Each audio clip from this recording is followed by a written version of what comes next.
Hello, all, and welcome to another session Hey, of the what's Hey, what's up? up?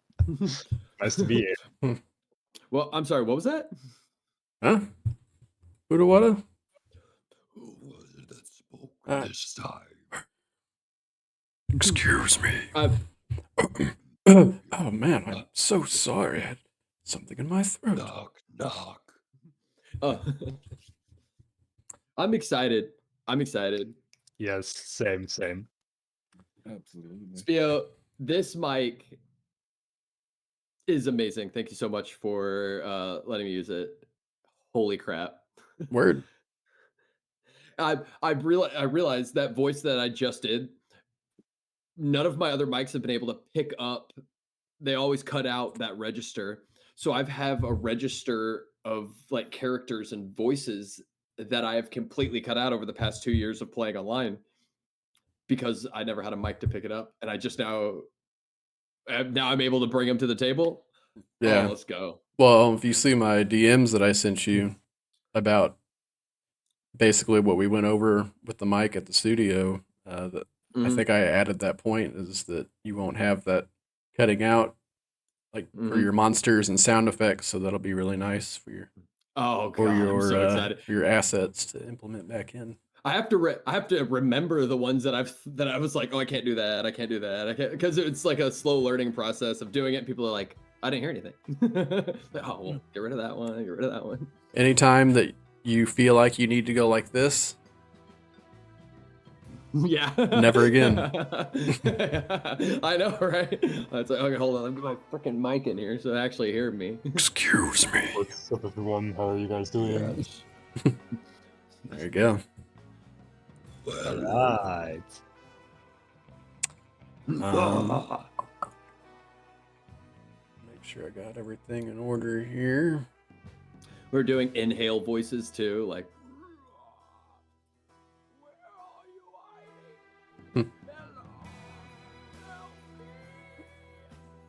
It was like, oh my god. The fact that it actually does pick up is very cool.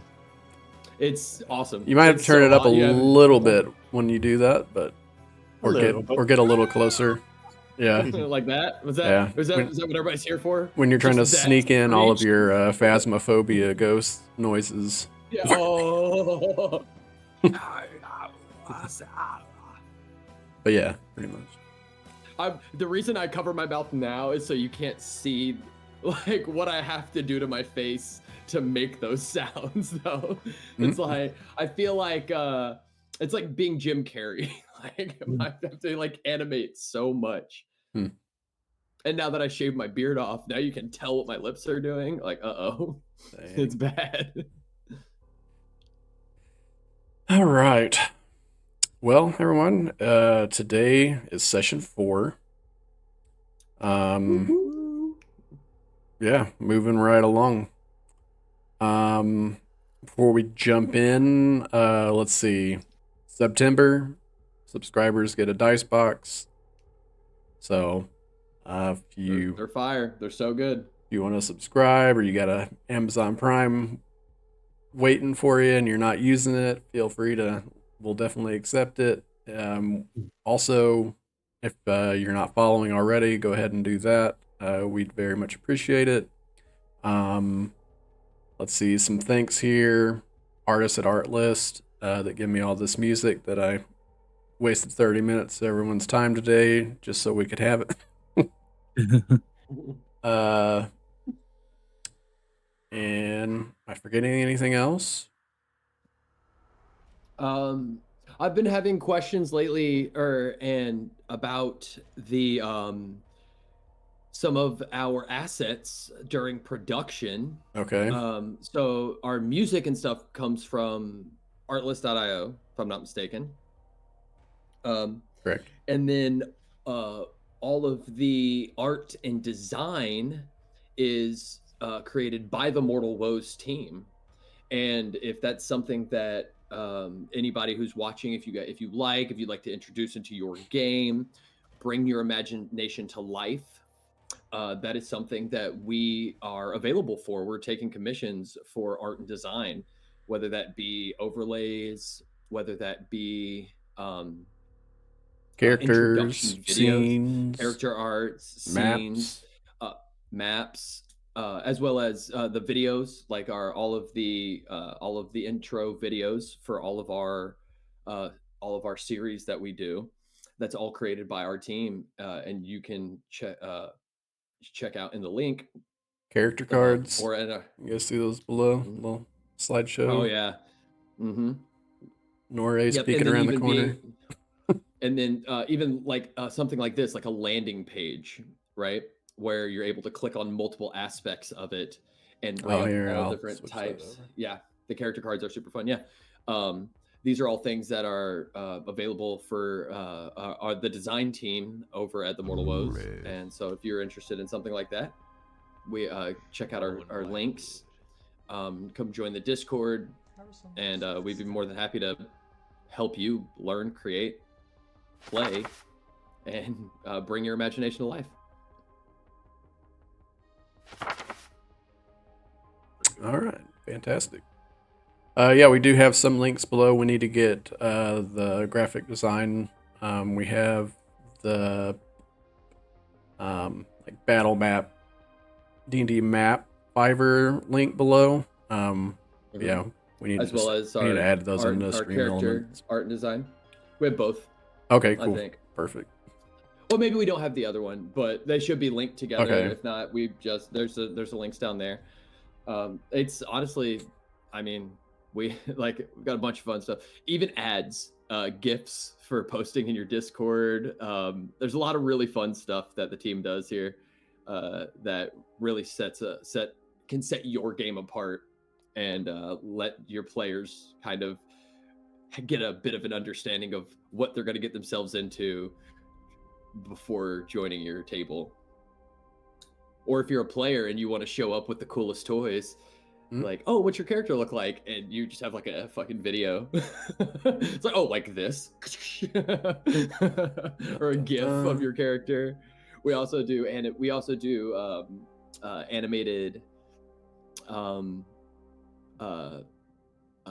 what's it called? Avatars as well. Or we've PNG tuber stuff. Yeah, PNG tubing. Yep, we can help you out with that. And so that's all part of that's all in the repertoire of our team. So nice. Yeah, I just wanted to. We've been working on this for several years now, and we're just now getting this kind of. We've worked on it for several years, but we've never mentioned it until now. I don't know why, really. So. All right. Well, before we kick off the session and the recap, let's go around and introduce ourselves and who we're playing. Should I bust out the rave box, or you guys just want to go on? Let's do it. Okay. Yeah, it's your game. This is your rodeo. Well, I'm Spio, and I'll be your dungeon master. Let's go! I was like, whoa, my sound effects got good. Oh, yeah. Brett over there with the lights. Fire.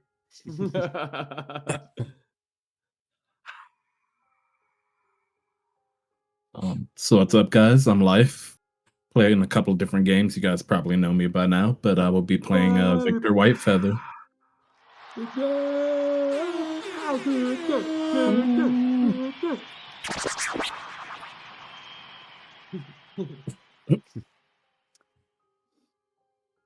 Yes, hello to everyone as well. My name is Brett or Okaiwa or Kayai, whichever one you want. And I'll be playing. Whichever one I'll you be playing Harrison Suspect. Whichever one you want.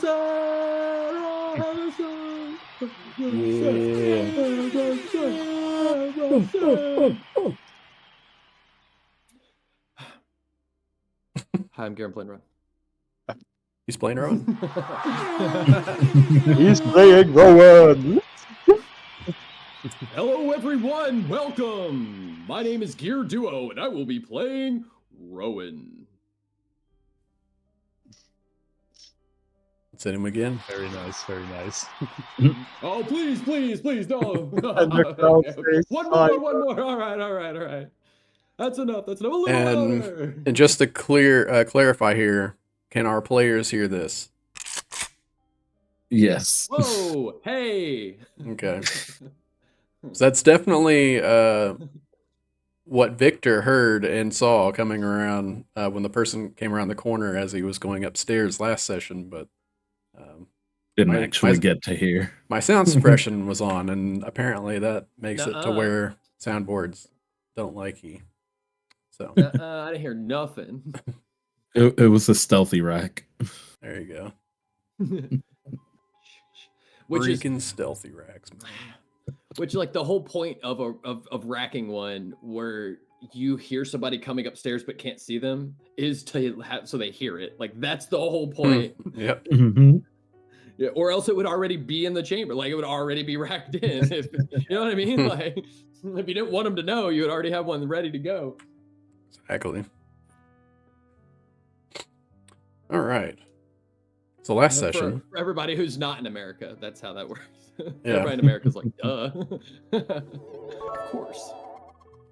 Mama Wills with 100 bits. Biddies. Biddies. Oh, and thank you, Mama was for the biddies earlier in Aiko's game. Throwing out all the bits today, huh? All the biddies. Yeah. Y'all so crazy. Last session. Victor and Harrison made their way downtown to the south burbs, towards Steel Row, where they got a bit of information, headed to a barbecue stand, Curly's Barbecue, and got a little bit of information on the whereabouts of Norgathar's daily living. Found out that he worked at the Brighton textile mill across the way. And Victor ended up doing some reconnaissance, was able to sneak in, and just so happened upon Norgathar's usual line, putting together bits and pieces. And mostly uneventful. Tried to sneak your way up and, get a little bit more information towards the management box from above as guards patrolled the walk rails from above. Harrison having some very courageous acts as he approached some shady activity in the building next door and ended up getting a lunch meeting with Barty Bonsam, the leader of the Good Boys. It seems Harrison may have some connections that we didn't previously know, or is about to. And Rowan was chilling back at Bishop Square, the sort of hideout bat cave for the players, doing some ballistics investigative work on the leftover casing, determining that the shell's marking was made by none other than what appeared to be, or what you would found to be, like the tiefling claw, something that seemed like a pretty personal message, while having several cups, if not pots, of coffee. Also crafting and creating several potions throughout the day. And Rowan runs on high octane. High octane. Yeah. Mothballs. Basically race fuel. And attempted to create a new potion as well. I'm not mistaken. And the players met back up. By the end of the day, and that's where we leave off. As you guys are downstairs, you can hear the faint music of piano as Bobo's kind of relaxing before the night crowd comes in. The dim lights, and at each station down here in the basement. As you can see across the way, you got your ammo reload station. Rowan still has a bubbling potion over at the alchemy station. Several maps, the light draping down above this giant board, like of a map of Vinewood with different pins, empty pins on the sides, ready for points to be made.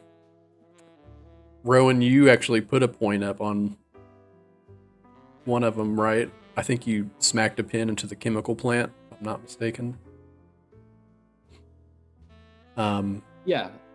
So Rowan went in, let's see.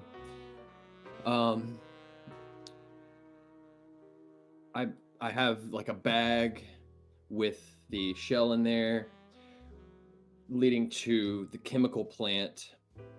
There's also a pin in the bar that we're in right now, obviously. And the connection between the two is between the let me pull up our factions real quick. The Reapers, right? So there's the symbol from the Reapers that is on the shell, but instead of leading directly to the Reapers, that's broken because it was poorly carved quickly. But the person who committed this crime, who was patient and also meditative.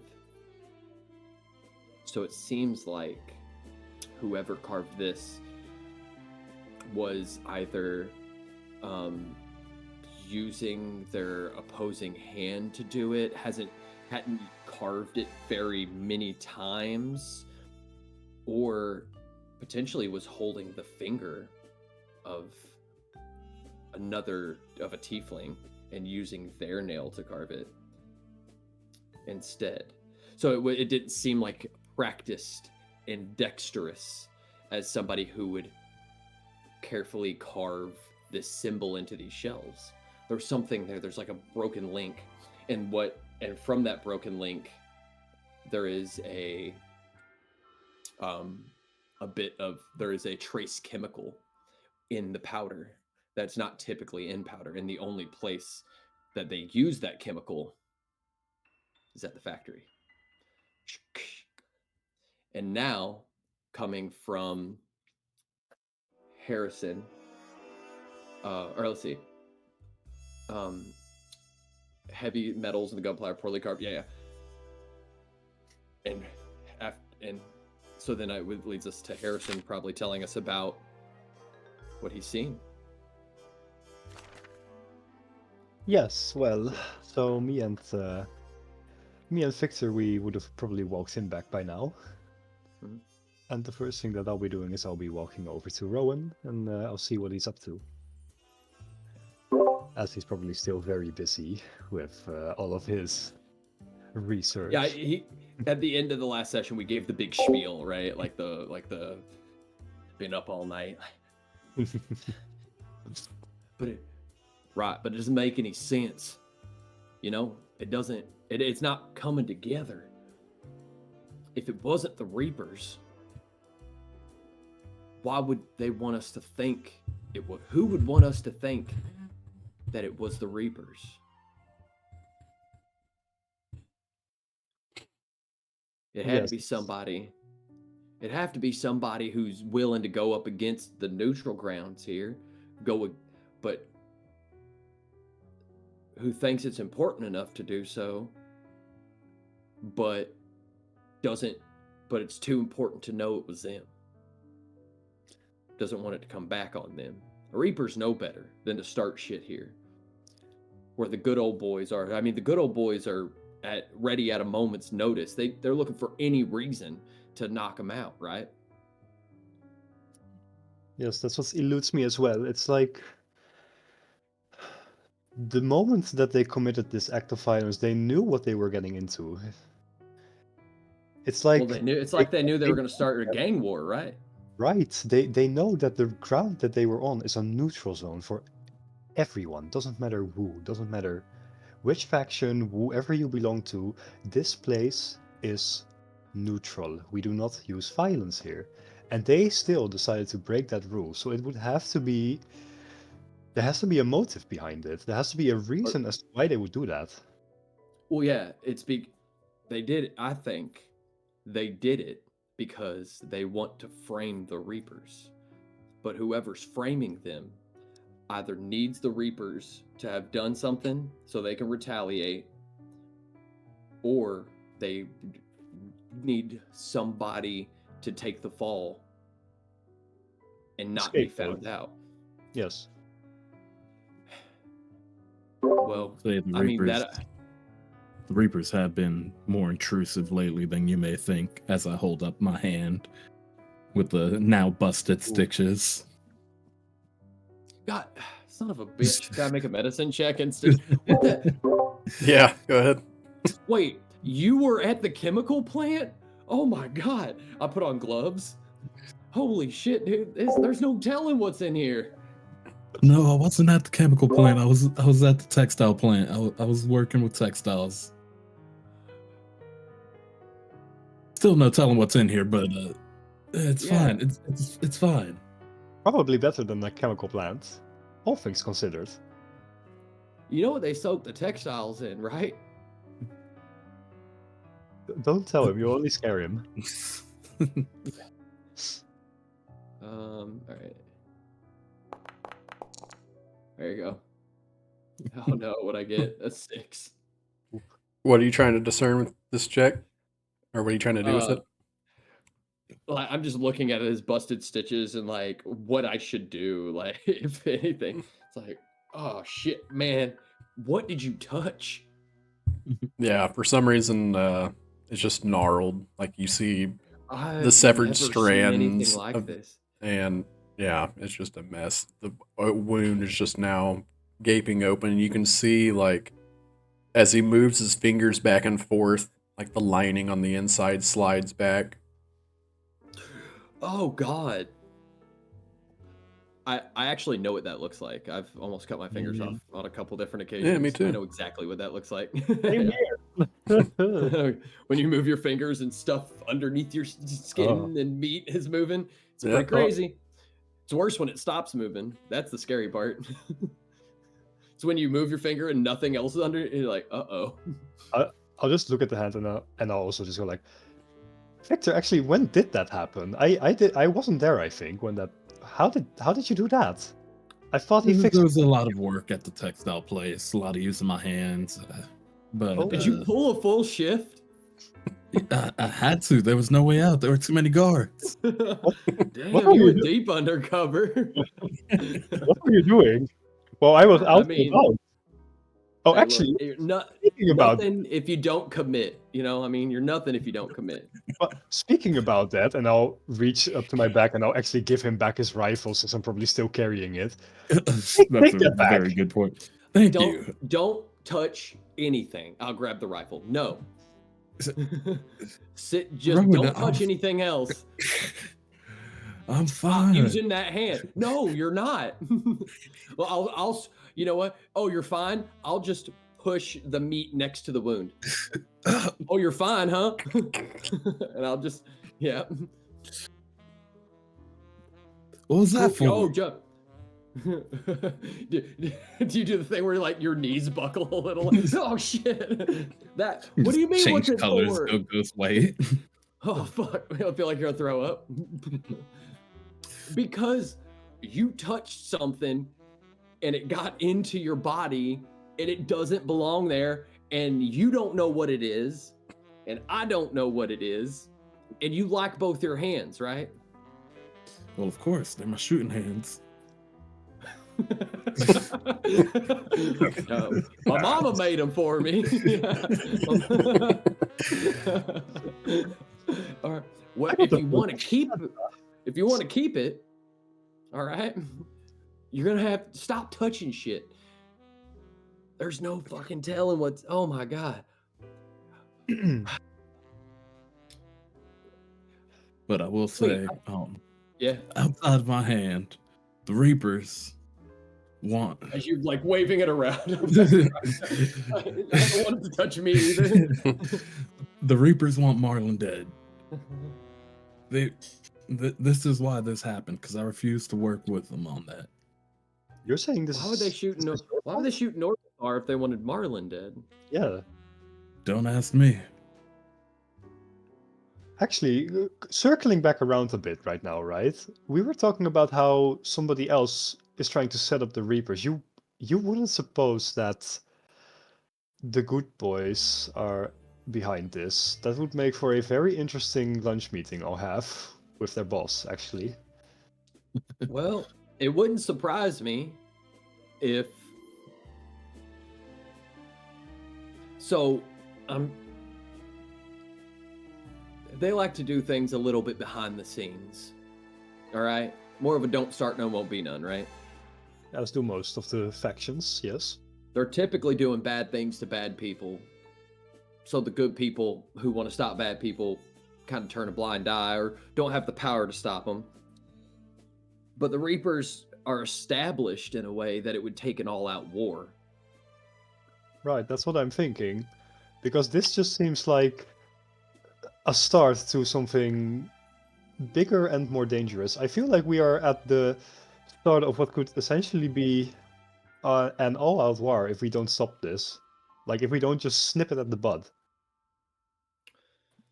Well, I've got a couple questions. Why don't we start? So now that we don't really have answers, let's start with some questions.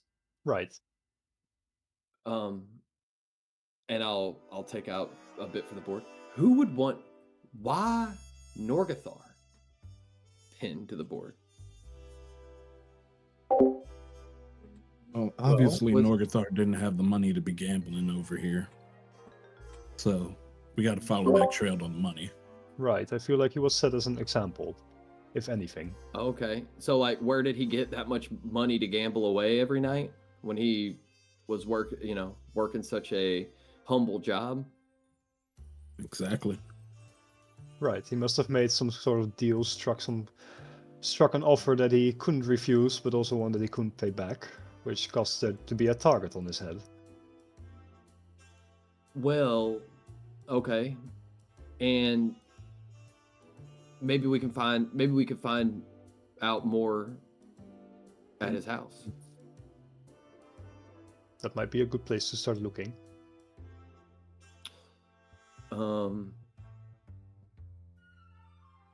Question 2.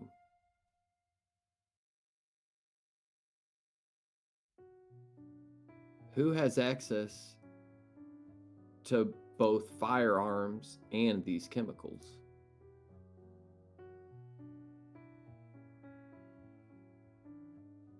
Why was this heavy? Here. Me too. Well, that's why they're the questions. Question 3.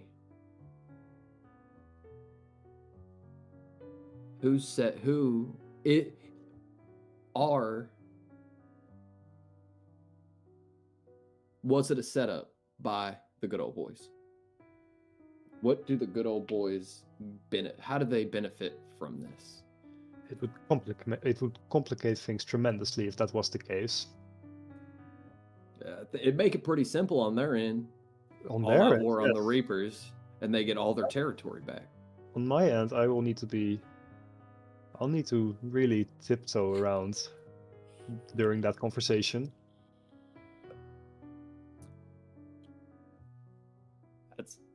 You're gonna meet with the guy? You got a lunch meeting set up? That's the plan. During the time that Victor was spending inside, I saw the leader of the Good Boys, and I'll be honest, I walked up to him and I asked if it was possible to speak with him regarding a case I'm working on. I didn't give out any details, nothing in particular, just that I'd be interested in speaking with him about a possible culprit, seeing as how it could be to benefit to them as well. But now that I know that perhaps they could be the ones actually behind this setup, that definitely does make things more difficult on my end. Because I can't exactly walk into the home of the big boss and be like, yes, you're the one that did it. So I'll probably have to walk I around don't that know. fact I've a never little bit. done anything like that. That's on you. I Honestly. have I done it before? DM, have I actually worked on a case like that before where I was like right in the center of the enemy or like the culprit's hideout, speaking with them? Oh, so is it more of like, have you worked undercover or had, performed like just negotiations with? More performed negotiations with what I presume to be the actual culprit of a case I'm working on. I feel like I've gone undercover. Well, if you'd like, I'll let you make that decision. All right. I have worked undercover before. I have done infiltrations, pretended to be someone that I wasn't, even though that's kind of hard given the nature of who I am and what I am. However, going up to what I presume to be the hideout of the culprits behind this, that's new, even for someone like me. So I can't help but be a little bit nervous about it. I feel like this could either turn out crucial for our case, or this could turn out to be a very, very dangerous situation. Or both. The problem is that he's expecting me to come alone, so I can't exactly ask you to join me.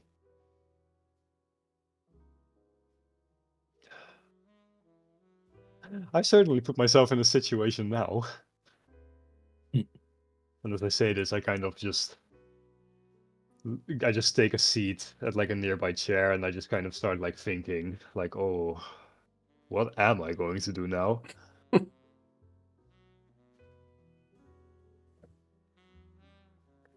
Say, Victor, there's still 2 days before I have that meeting with him. Perhaps there's a lot of time left before that, until then, that we could learn more about them. Perhaps find out if they are in fact the culprit. I feel like that would help, especially in the way that I'll approach them. And as Rowan said, I think there might be some leads in Norgafar's home. Well, the only way to find out is to get digging. Right. Where would you like to start? With the good boys or with Norgathar? I feel like Norgafar would be better. The good boys, I know a decent bit about them, how they work, how they operate. Even so, I feel like we should be working from the one that's... We should be working like from the start. We're still looking into Norgafar more, and I feel like if we work out what happens with Norgafar, if we find out anything about him, it might connect some of the dots that we're still thinking about.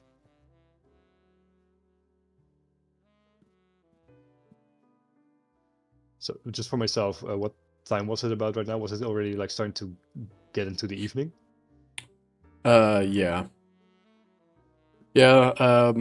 Yeah, since Victor completed a full 12-hour shift down at the Brighton Text, I'll say, yeah, you're sitting right around 8 p.m. or so.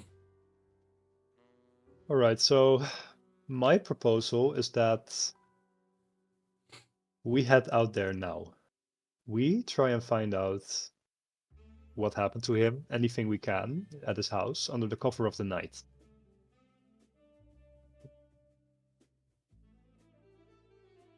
Well, Sounds like a plan. I I hate know. that. I hate it. How so?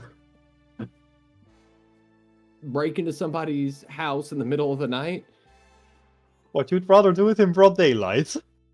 No, I don't want to break into no one's house. You would definitely know that there hasn't been daylight for like 500 years.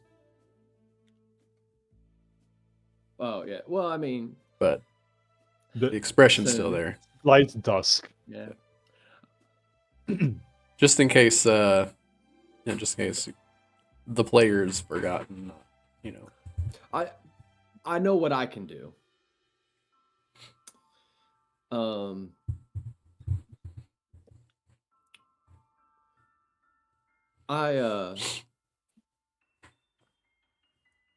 I can go check on. Well, what do you guys think about me going and checking? Now that we got more questions, going and help our local parish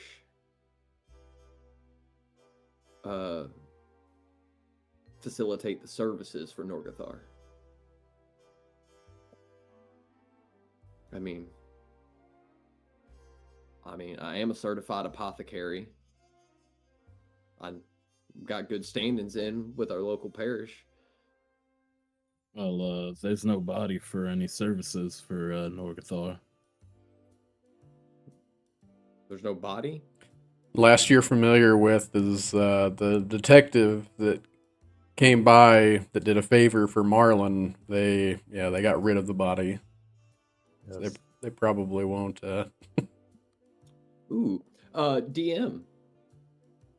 So- Could I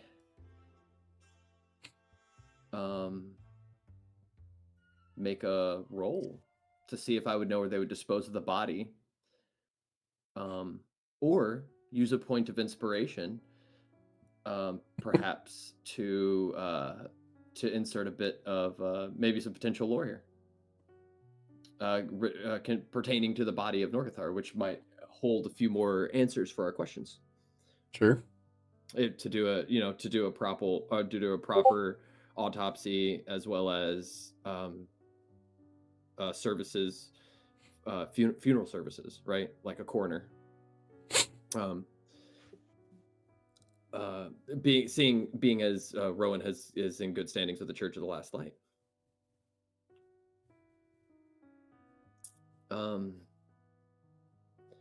So potentially, I'm seeing two potential things that make sense here. One, I know where they kind of get rid of these bodies, or somebody would know where they get rid of these bodies, right? Two, maybe there's some good Samaritans in the Church of the Last Light. Don't ask so many questions as to where the bodies come from, but rather care more so about what is done with the mortal remains of a soul. For we aren't the ones to judge. That is the mothers, right?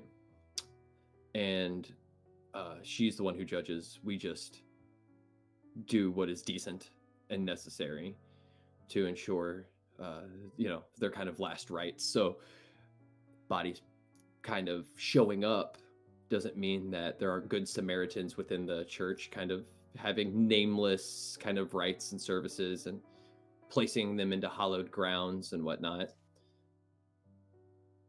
Potentially I could chase that lead, see if Norgathar showed up in those kind of areas. Yeah, it's an option.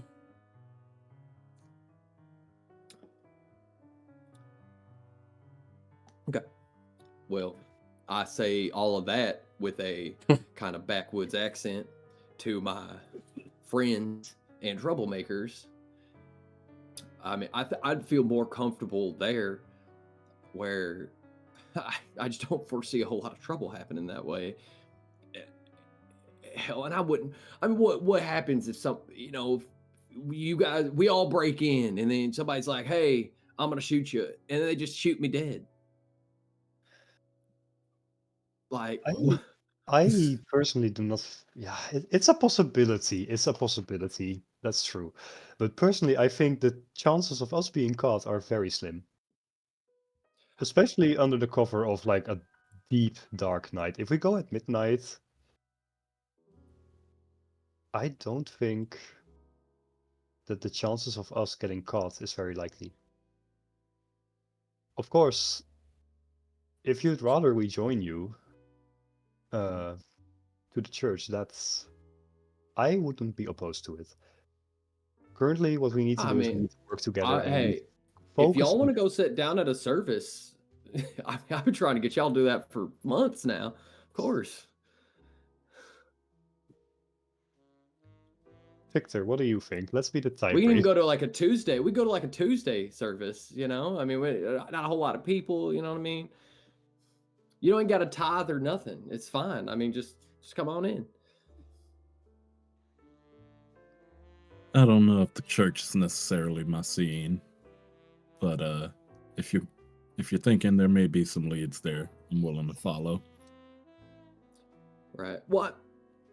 I feel comfortable just going and asking. You guys can come with if you want it, or if you while you're Breaking and entering. investigating, Don't sugarcoat I just it. don't. Breaking and I just entering. don't know if I'm the best person to be doing that kind of stuff. Would you suggest that we split up again just for tonight? What? What? I mean, as opposed to forever? No, not forever. No, no, no, What not do you mean? forever. Yeah, I'm I saying, yeah, mean, I can go check this lead. You can go check that yes, lead. It's okay. exactly. Okay, yeah, Forever. yeah, What do you mean? yeah. Hey, is this your first time in like a party of adventurers? No, I've worked with people together before. You just always take things a bit to the I extremes. mean, you just act like it's the first time you've ever done anything like this. It's kind of because you take Wink. things. Wink. Yeah. Lol. Regardless, I'm not leaving the old man here alone. So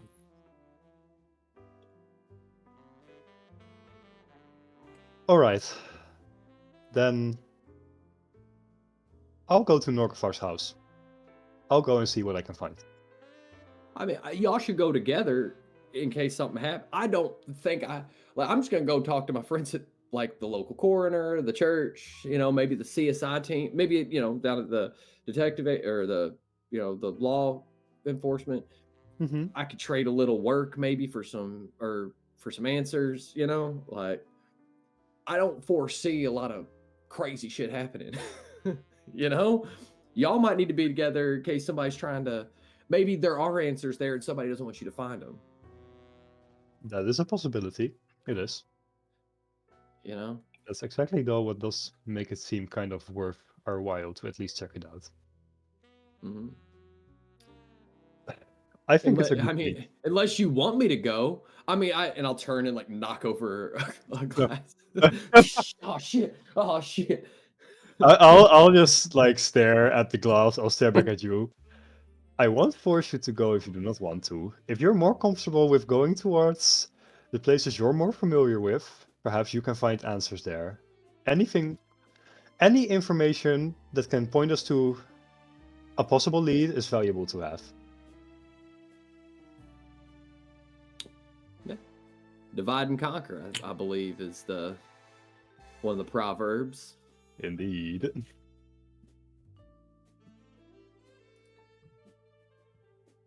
All right. Then I think it's pretty set. I will need my rifle back though, Rowan. I think you're muted, bud. You're kind of cutting out there. Let me actually do something. I don't know what the hell it is, so I'm gonna give you the should kill everything. Don't use too much Okay, so this is like one of those fun elements in a story. I'm gonna step back out of character into the meta. This is one of those fun elements in a story where I'm gonna hand you a syringe and I'm gonna use just a little. And it's gonna be like, whoa, man, that's super. Like, now don't use too much. It's really dangerous because, and then we describe a thing that it does, and then later on in the story, it might be the saving grace. If you know what I mean. I'd like to grab a syringe of the mystery thing that I made, and a like the strongest antibiotic that's like ether and a little bit of like opium antibiotic and then mystery concoction. I'll pull out the syringe and I'll just barely inject it into his hand. And I'd like to use. Has it been 24 hours since he cut his hand? Yeah, we've had a long rest, right? Yeah, I think so. Okay, then I'd like to use another use of my healer's kit. And then DM, if here's a narrative opportunity for foreshadowing, if you would like to throw it up in the air of whatever the hell it does to his hand. Might be the answer in a pinch kind of thing. What Might are you not, using? but opium? Opium? I thought I was very clear. Pure Okay. opium, ether, diluted in ether. Yeah. Cocaine. Because that wasn't already in there. Oh, drugs. Penicillin. And that mystery potion that I made. Fuck. In Okay. a syringe. So it's like you 1,000 cc glass syringe encased in metal. One of the washable kind, you know? All right. So a little tonic of some laudanum, cocaine, tooth drops. Mm-hmm. Got a little bit of all of that, and then the mixture of the new potion that you just made, which I have Yeah. here. Now only use just a little bit at a time, all right? And just underneath the skin. You don't want this to be like mixing in with your bloodstream.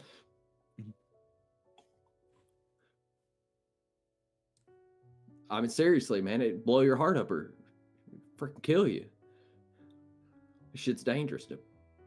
You have to promise. After maybe it's like kicked in a little, I'll look at Harrison. Now you have to promise me. He has to be careful with this stuff, all right? Do you wrap his hand back up, or do you just inject it and then leave it? Oh yeah, leave him alone. I inject it and then I observe. I'll inject it and then with my as I'm observing with my offhand, I'm writing notes of my observations. Yeah, as you do like some small injections, just in the epidermis there. About 10 seconds later, you can start to see like a visualization of the like veins and capillaries from around the wound as they start to turn black.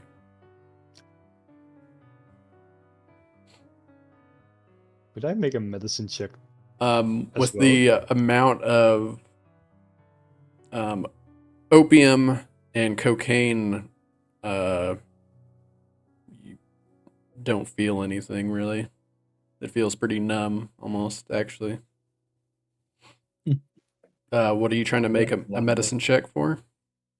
I'm just curious, would I understand what's going on with his hand right now as I'm looking at it as well? Pertaining to the black The effect- veins and Yes. The effects go ahead. Of, the effects of what he just put on his hand. Yeah, or go ahead. injected into it.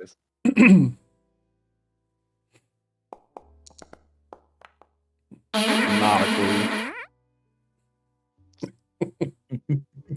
Oh, this looks perfectly fine, guys. Wow, you are such a good doctor. Oh my god. Muted gear. I'm really excited for what happens whenever we're like in this extremely tense moment, like Alien, like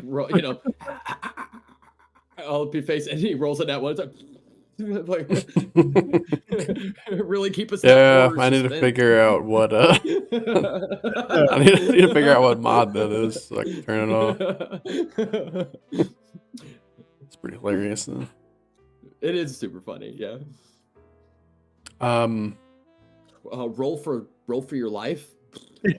Yeah.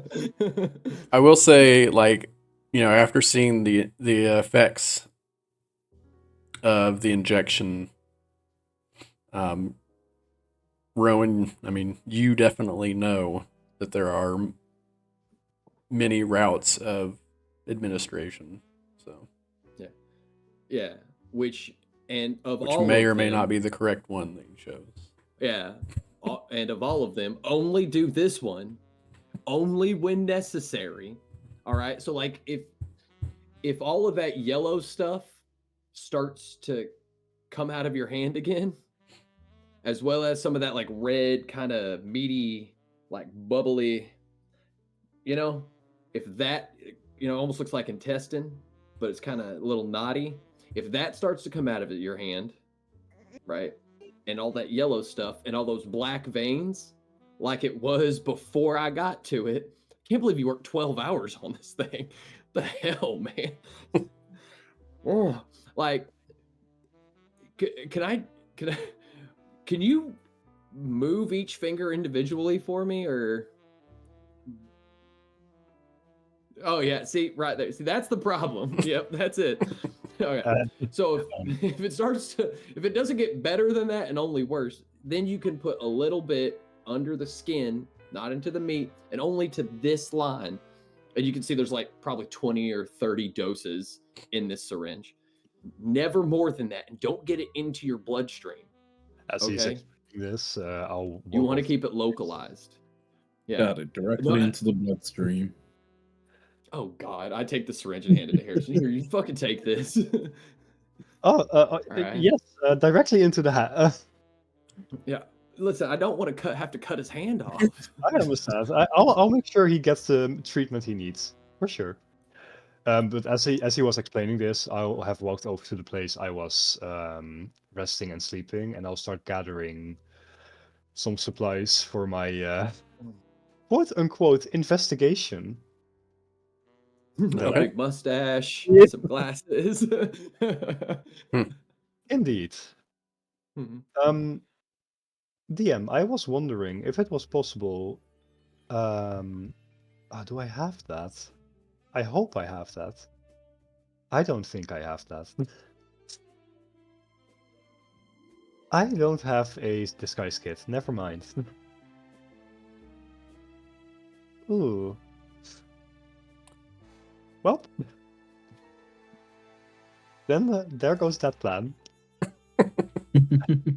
So I'll be gathering some of my tools. I'll be gathering like a small little flashlight, and I'll grab a small pouch that I'll carry over my shoulder, and just a simple. Let me help you out here, Brett, a little bit. So this Spio, this is our. Do you think that we would have a disguise kit or access to something like it here? Well, what are you trying to disguise yourself as? What I'm trying to make is I'm trying to make a cloak that will veil me from a lot of the light. A very dark and black cloak that will. You mean like that giant trench coat that you wear? Well, yes, but a bit more. Not as fashionable. Ah. Yeah, yeah, exactly. like this is like. So this is a gentleman's So you want to look code. more like a cult member. More like a simple dark cloak with a hood. Yes, that's the idea. I'm like some like poor, doesn't have any fashion.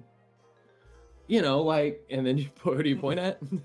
Well, if you're poor and you don't have any fashion, you just don't have a trench coat in this setting, right? Oh. Yeah, you could for sure find something to use as a cloak or something to cover up and achieve what you're trying to do. All right. If he's gonna roll, could I? If you're gonna have him roll for his disguise, could I give him the help action by saying, "Oh, hey, let me look in the lost and found real quick." Let me see if somebody left anything in there. Sure. So, just for my general player knowledge, like just really quickly, the help action gives me Advantage. advantage. Okay. Advantage on my disguise kits.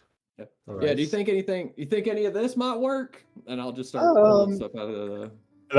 I'll be catching it like, oh, not this, not that. Yeah. Oh, I'll just maybe grab this. a big Ooh, basket or whatever we have of lost and found. this will work. This is perfect. And I'll hold up this darkened like cloak. Goes down almost to my knees. And that's a 22. Yeah, absolutely. Find what you need for sure. This is perfect. Absolutely perfect. And I'll grab it and I'll like switch my clothing really quickly. Put on the cloak, gather the little the pouch that I have. Okay, I think this will work.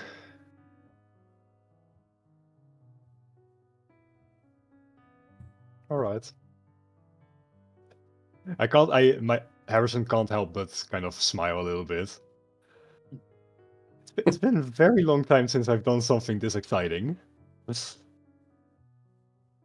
almost like a kid's smile.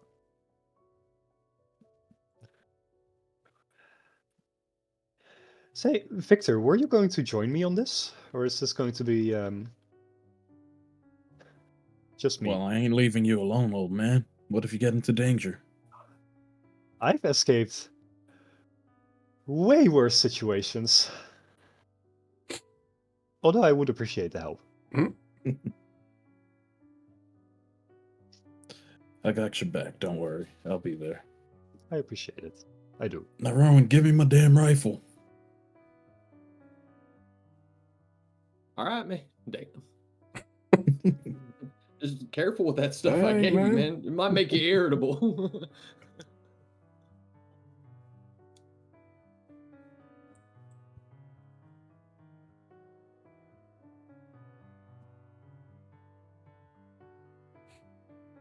All right. So where are you guys heading to? Me and Victor will be waiting for it to turn midnight, and then we will probably be heading towards Norvar's home. Okay. And Rowan? If you guys are you guys gonna stay here? If not, you come with me until midnight or whatever. Till you need to break off. And Rowan's gonna go look for a body that people don't want to be found through a network of good Samaritans. Probably is the idea. It's the hope. People who find bodies and don't want them to just, for one, they want them to be treated like people, and two, don't want dead bodies all over their city, polluting the water or wherever the hell people try to hide bodies, right? I suppose we could do that before we do the investigation. Yeah, I mean, if you guys want to walk around with me, I mean, if until we midnight, we have a so few you need to hours. break off. Yeah, I'm down for that. Sounds like a plan. Yeah. All right. Rowan. Go ahead and make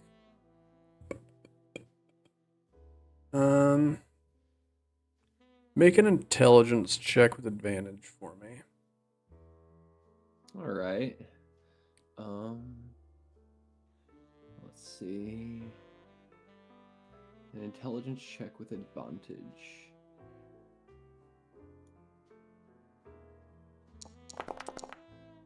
Oh, not great. 10.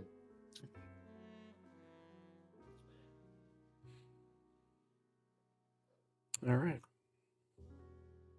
I have a background feature. If this Okay. doesn't go great, that I have a background feature here.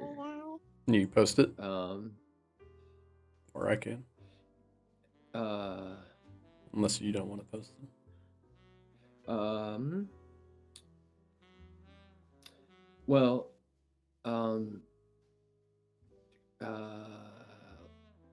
it would be Fell Teachings. my feature of fell teachings. Inundated with knowledge.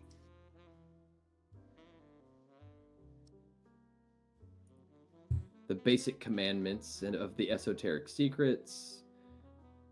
Advantage on religion, about the faith, including obscure secrets unknown to most worshippers.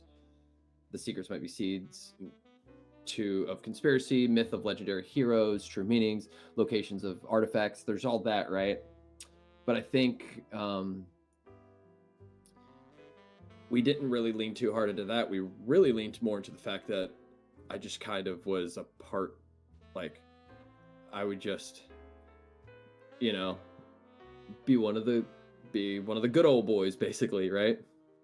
To maybe some people who might, if I can't find a good Samaritan who is coming up with these bodies, maybe I find a bad Samaritan who's doing something with these bodies, right? So something a little bit more dangerous. Yeah, I would say that let's see.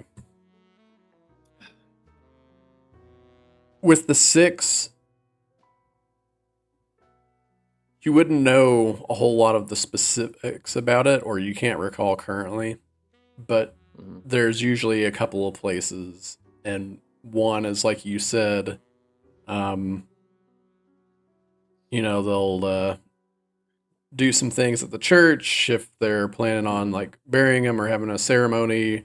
And then there's also one of the ways to get rid of a body is to take it to Vinewood General. Because they not only do they do their autopsies there, but they also like cadavers for experimentation for the sake of science.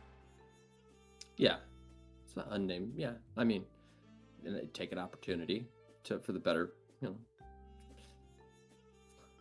All right. Let's start with the church. Okay. Let's start with the Good Samaritans. We'll start there. Start with the people who are doing religious rites to undead bodies for good reasons. And then we'll start with medical practitioners doing medical practices to dead bodies for good reasons. And then we'll go to the other side of that coin. Is he like saying this to himself as he's like walking? While we're like walking? Yeah. All right. So we'll start with, Huh? Did you say something? I heard something. No, because if he is, I'll just be staring at him like wide-eyed, like, ooh. Well, it ain't nothing that bad. Calm down. Hell. So most of it's just voodoo anyway. It don't even work. I suppose ironically, the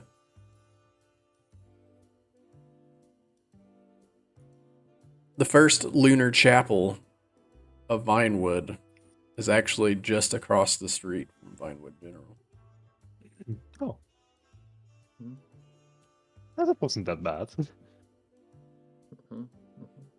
So as you guys make your way down, come on, street map. Riff raff street map. I don't buy that. So you head down East Main.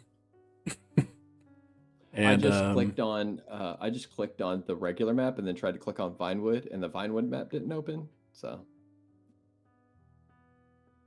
wait, what? Mine is opening. That would be the next thing. Click on the Murkmire map and then you click on the name Vinewood. All right, maps. Vinewood. East Main.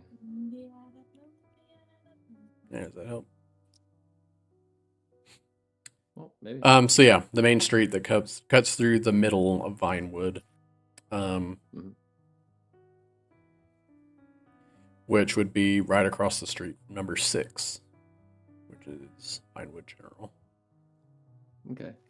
So as you approach, pretty decent sized church. You got like this sort of classic, like Gothic architecture, arch pillars. You see like the stained glass, like arched the top, the curved windows that come down to the flat. Big the, Gothic cathedral. Yeah, flying as you buttresses. walk up the little gargoyles on top. Very large, dark wooden doors with these ornate brass handles, and you walk inside. And for the most part, at this time, the church is empty, but people are allowed to come and go. You see like the rows and rows of pews that lead up this long central aisle that heads up to the podium. But you do see like tables and shelves and around in the area with candles that are lit. And occasionally you see somebody kind of like walking by down one of the aisles. Some of the clergy, more or less, just kind of taking on a night shift. Tell us about the goddess of the temple. So the goddess would be. Let me pull up my thing. Mothine. Oh wait, I had the right page up already.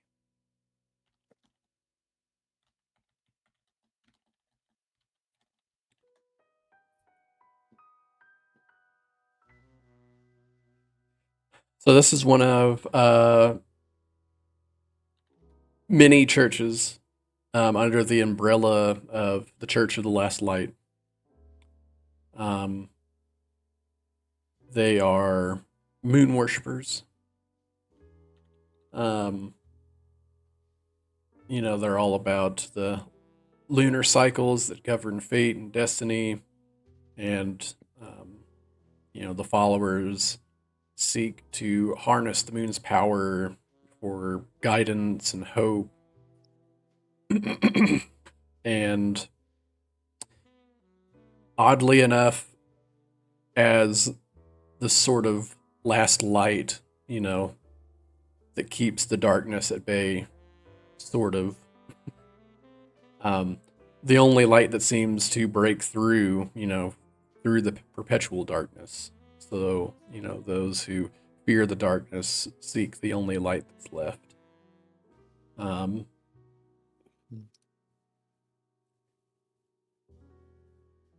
Rowan, you would know that, they have several moon seers, which are the priests and priestesses. Can't tell you that stuff. And then... Okay. Yeah. All right. And this is just one of many sanctuaries, and this is the main one here in Vinewood. Okay. Is there do I have a connection here?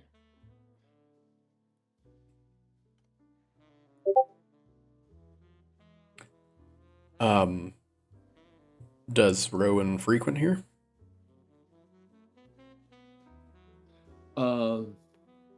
Yeah, absolutely. Then sure. Yeah, Rowan is an avid, mostly in the off hours and off time, never during the major holidays, but often in 5 days a week, 6 days a week.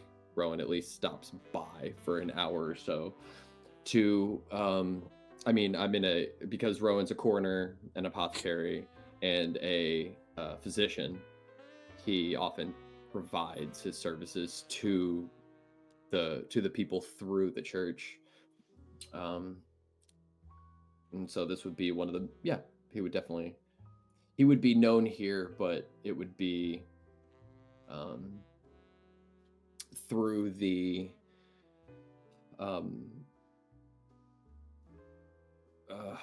through the promise of sanctuary.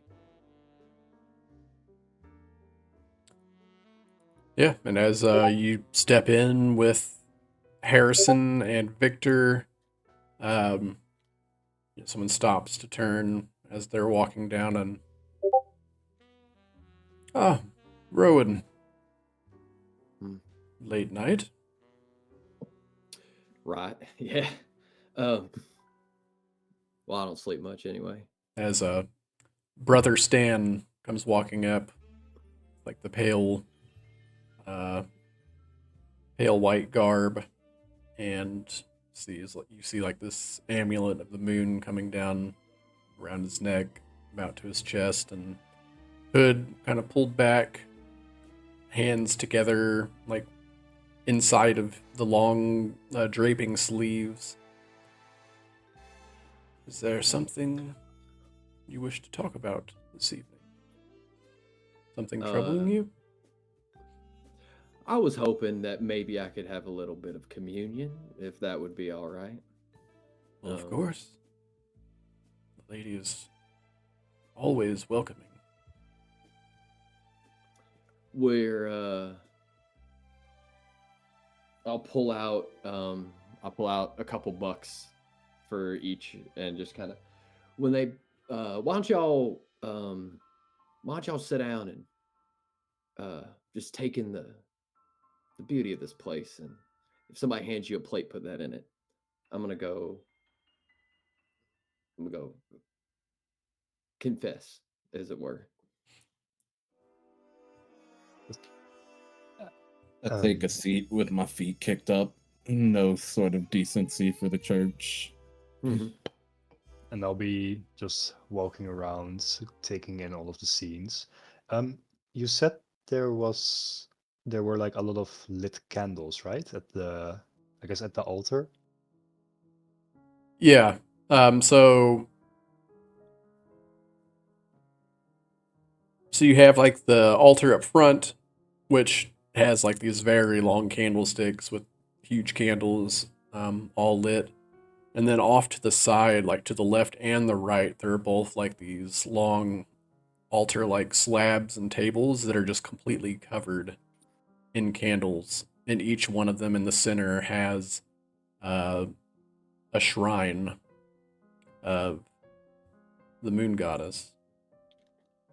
Are there any ones that are there any ones that we could light ourselves? Yeah, for sure. They're not all lit. Yeah, definitely. There's little kind of like draped over the altar. There's several little sticks or like little lighting wicks to be able to light your own candle before you begin prayer. Then I'd like to walk over to one of them and take a little stick, and I'll light that on fire, and I'll light a singular candle before sitting back down. Okay.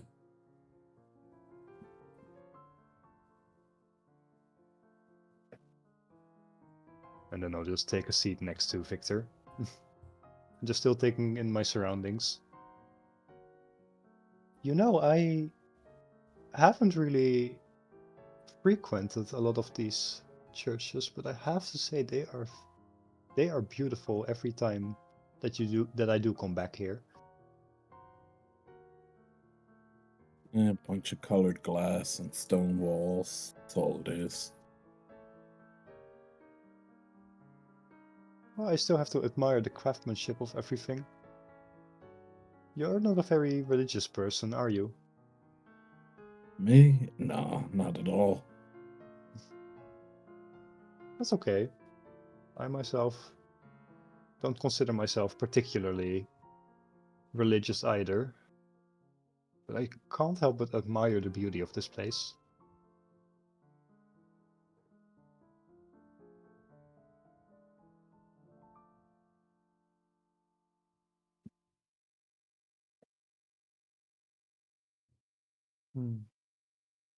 But just for my idea, so Rowan went to another place, like to the back or to like a smaller room to confess, right?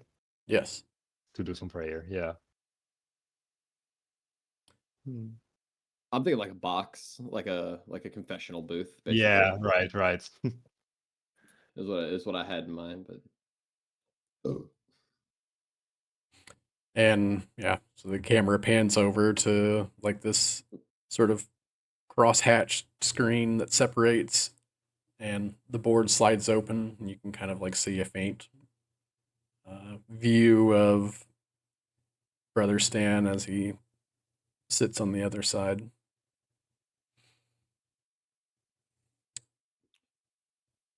What do you wish to confess, Rowan? Well,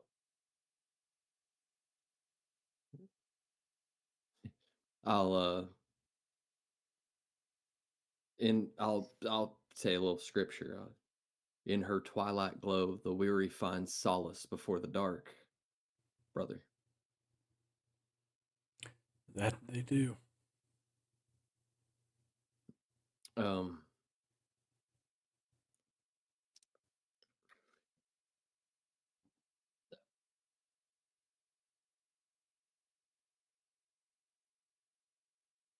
so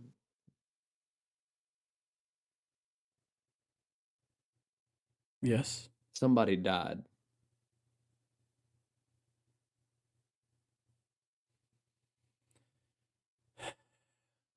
As we all do at some point. Was this a tragic death or natural? Yeah. No, it was tragic. It was murder.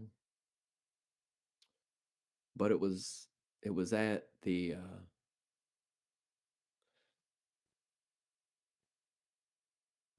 it's a bit of a mystery.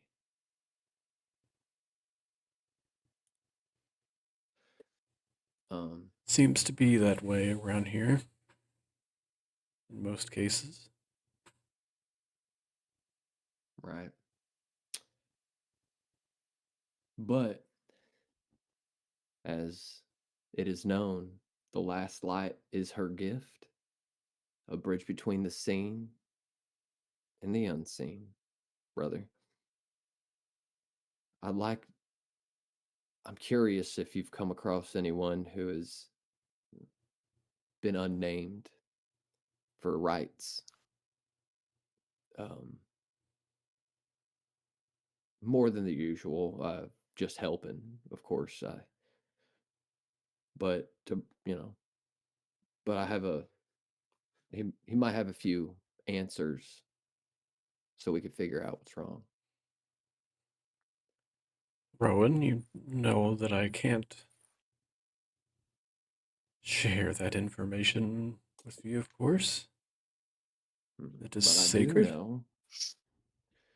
I do know that you could require assistance from one of your brothers, which I'd be willing to give. It was an orc. His name was Norgathar. He was a bit of a gambler, but he worked every day.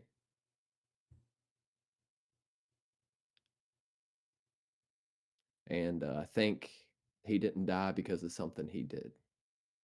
I think he was used. I'd like to find out who and why. So the police already got rid of the body.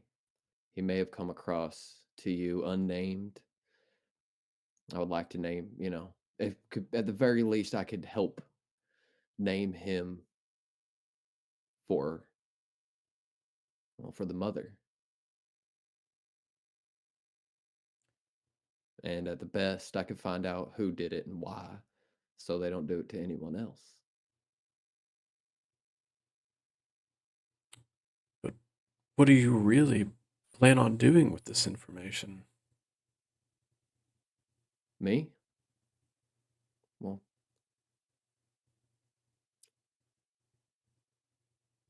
Are you going to through her take matters twilight, into your own hands? through Twilight's embrace, the lost are found in the shadows. Uncover the truth. That's it. Come on now. I don't take matters into my own hands. Hell, I walked into a door the other day, knocked myself out. You found me. Well, What would I do? often those who go to seek truth often not want to know it afterwards. Is this really, really a path that you would want to walk? But it is the After final glow. after everything that you've been through to get here.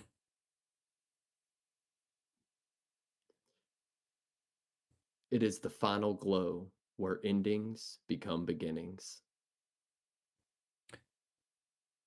You've been reading your scriptures, haven't you? No, I have them memorized. You've had to have read them once. Yeah, more than Or once. maybe but you've been I listening. Good, Rowan. I have.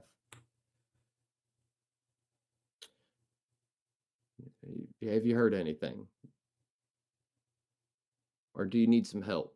Is there a way that I could help?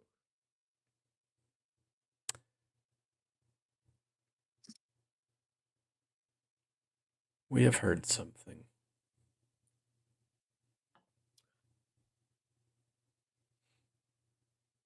Go ahead and make a persuasion check for me. All right. Fingers crossed. Do you need any more of the medicine for the children? I hear there's a cough going around this year. I've been trying to really make some time for extra. The children, of course, would always benefit from more medicine, especially those who aren't able to obtain it themselves. I can be 3 days time. I'll be back to with some, of course, regardless of what you have to tell me. So go ahead and roll with advantage. Hey, there it is. Yeah, It's not bribing. I'm gonna do it anyway. All right. I'm just a good fella. It's not bribing if you mean to do it for someone else. If it benefits someone else. Dang. Oh man. Oh, I know, man. My roles have been garbage.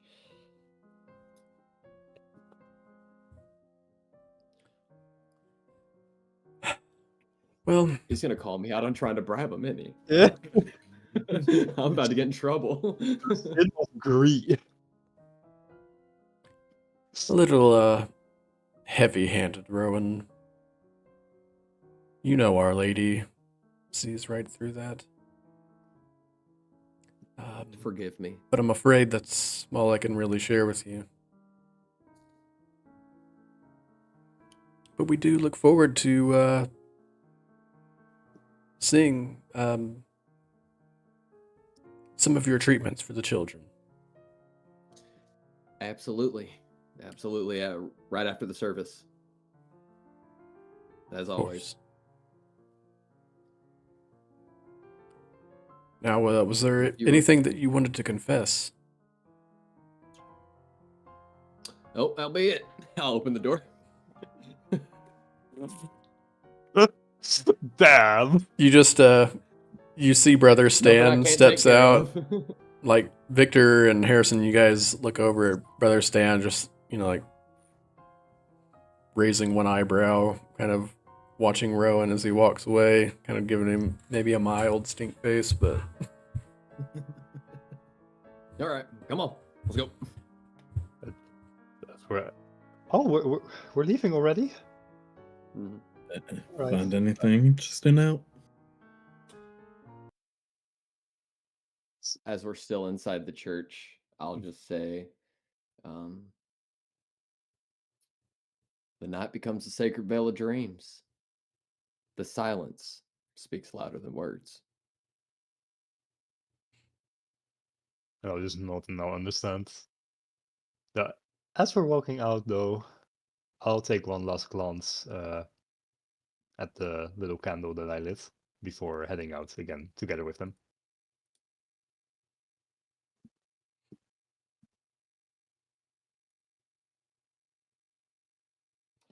Well, I'm surprised that you didn't just burst right up into flames, Victor. Congratulations. You might be an all right guy after all. Harrison, make a perception check too for me. A perception check. It does smell like burning flesh. As in, like, when I took that final look back? Yeah. Oh. Okay. The flame turned solid black and the whole church catches on fire. 13. 13. Yeah, you guys are kind of nudging your way out the door, and Harrison, you look back at the candle, and behind the other candles, up against the wall,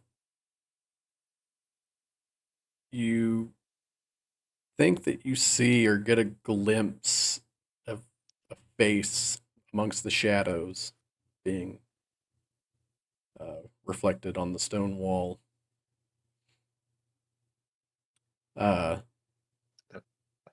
Unsettling, like evil, shadowy face that kind of just flashes for a second, and then you do like the second look, and you just see like the waving shadows of the fire and the lights. Just the smallest glimpse of just like a shadowy face, like Yeah. figure. Almost like eyes coming out of the shadows to look at you at a glance. I'll pretend I didn't see it. I'll keep walking. Okay. Good But call. but as Good we're call. as we're leaving, I'll Pretend pull. that you didn't see that scary shit and just get fucking leave, right? No, but like I'll tug on Rowan's coat a little bit. Oh shit. What? Yeah. Hey man, easy. Wait, you smoke? No. About hurt you. Ro- Rowan, I'm trying to quit. Rowan, I What? swear I just saw something in the corner of the church right before we left. It all- I Like I think candles? yes, the candles. There was like I think Okay. There were a bunch of them. yes, but I think I might be going crazy. I think I saw a face. All right. Was it near one of the windows? No, it was That have near the the face wall. of the goddess in it? No, It was in a wall. Was it like near one of those big carpets that hang that all have woven in faces of the god? No? Okay. no, it was Was like it near one of the those openings that people walk through? no. Okay. I Hey man, you're swear freaking me the fuck out. All right, that's- stop it. I'm scared as well. It was like they were staring at me. Uh-huh. Why you messing with the man, I'm not. Harrison? No, You know he's paranoid all the time. I'm not trying to mess with him. I swear.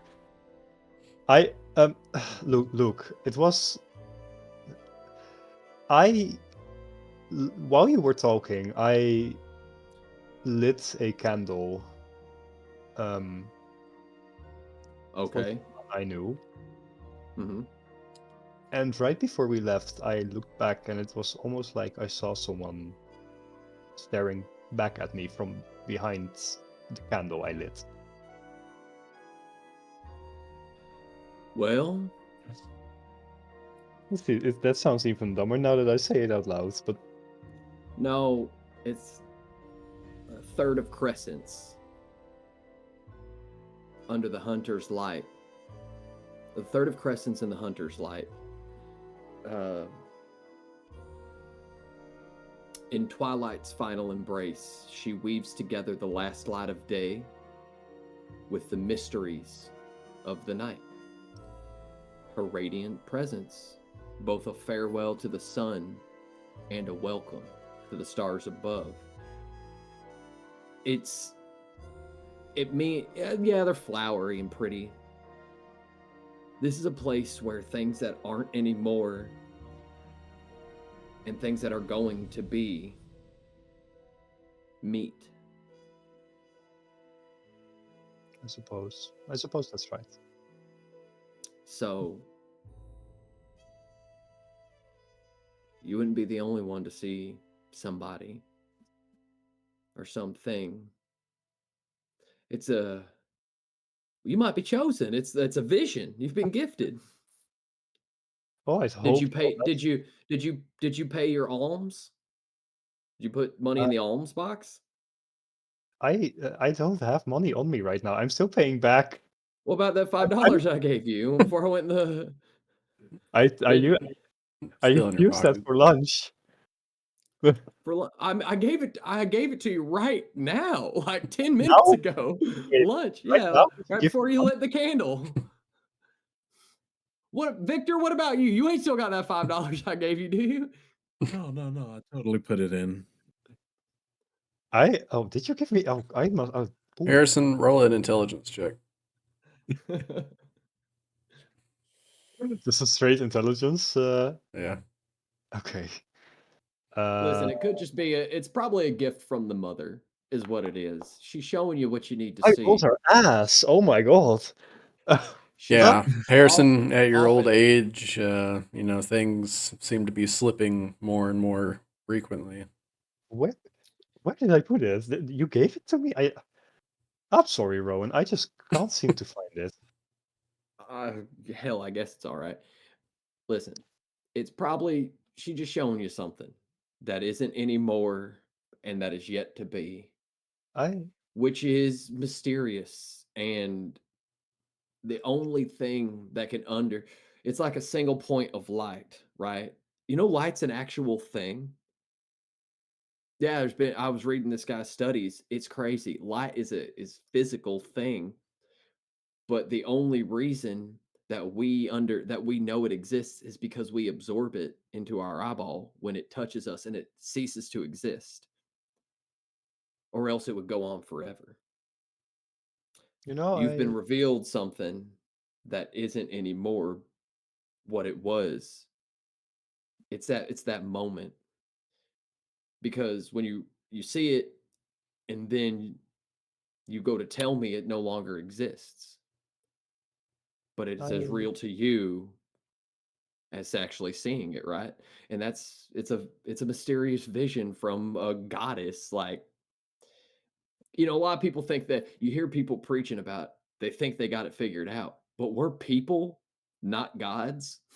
So we can only understand as much as people do, which is not, which means that it's just some shit we just can't understand. But you wouldn't be the only person to see something. I Was it suppose you're scary? right. It it did unsettle me a little bit. I It like it felt real? it it definitely felt real. I felt not. Like, yeah, okay, then that's probably the It, goddess, yeah.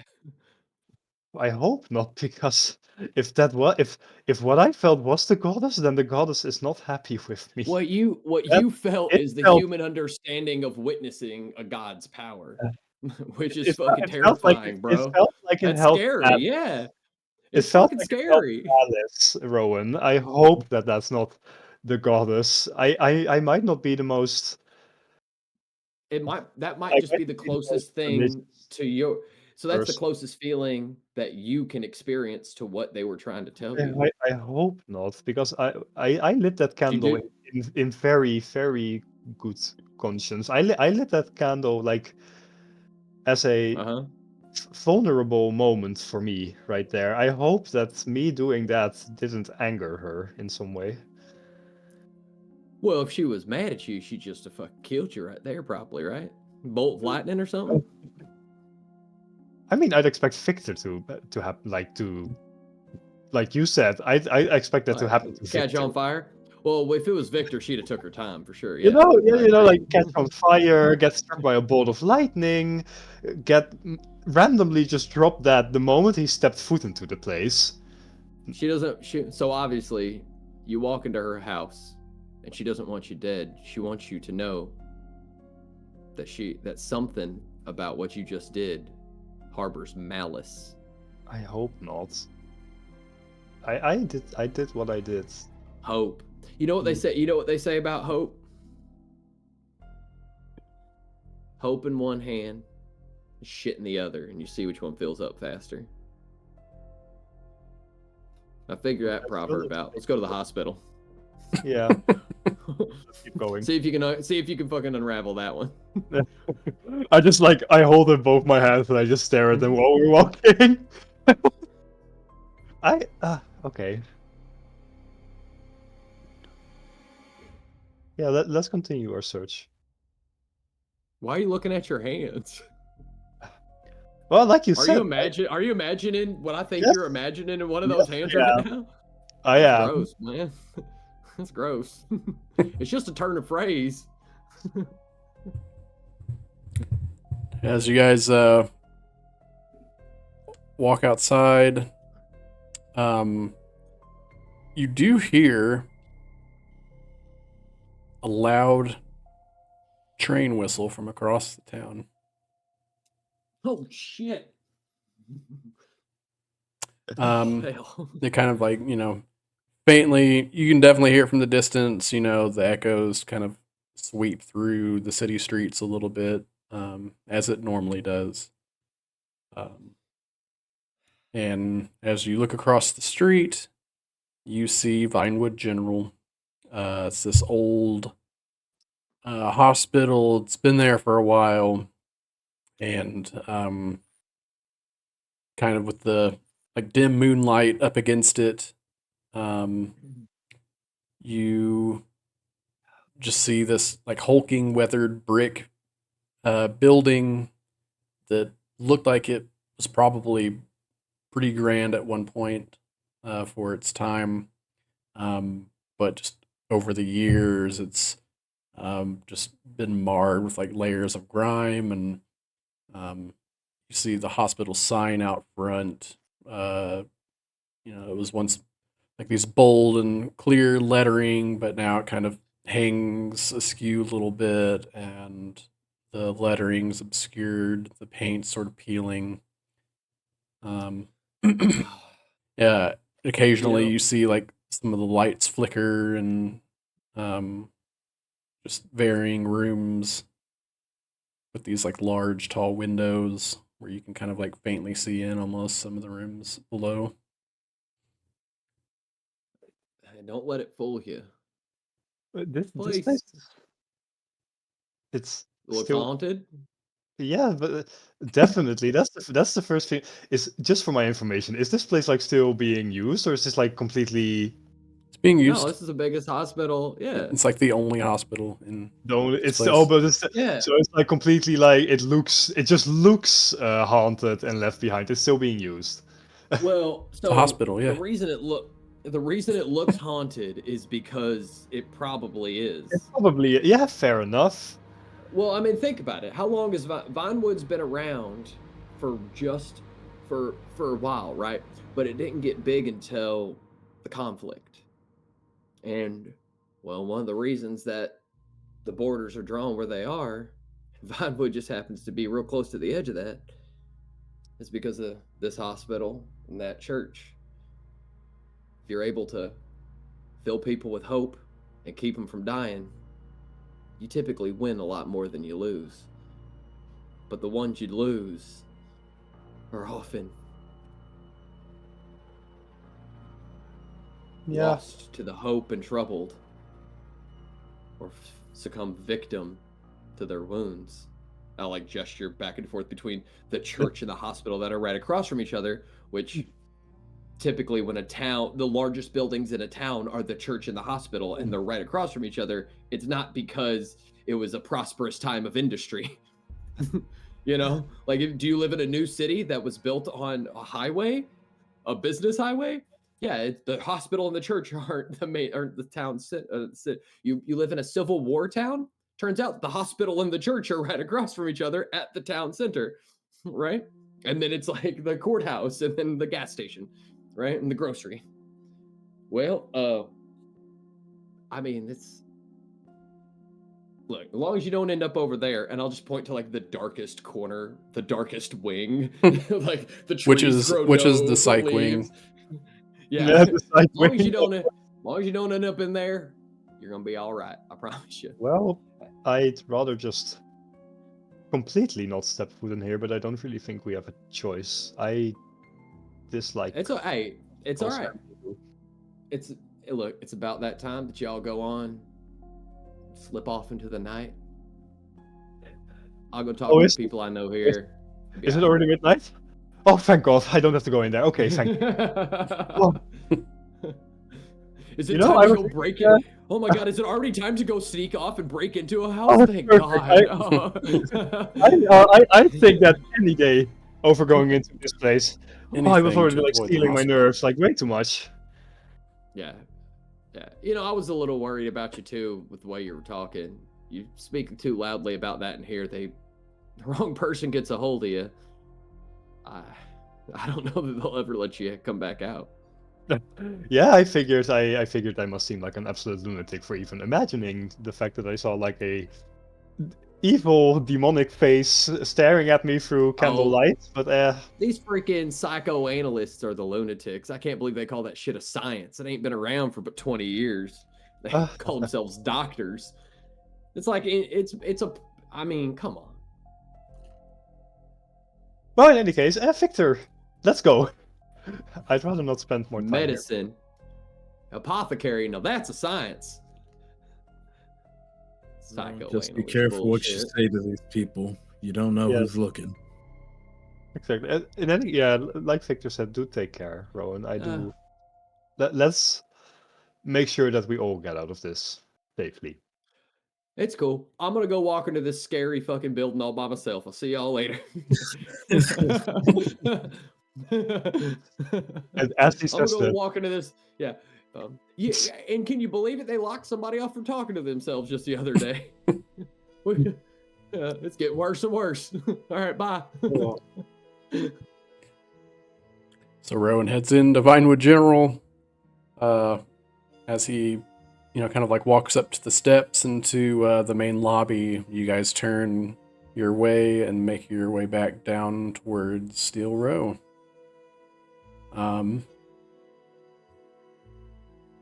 I'll say as you guys progress, I'm gonna get us off of this screen here so you guys aren't just like blinded over and over. while we've been walking, I have, of course, donned the disguise that I made. Okay. Yeah, you head down, and as you continue further on, you can hear as the nightlife begins to take flight.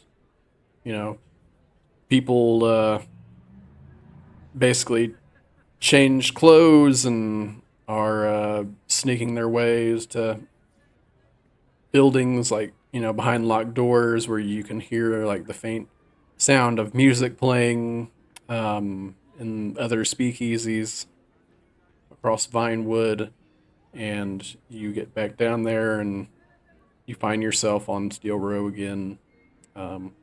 Curly's little food stand is all but gone and packed up for the evening.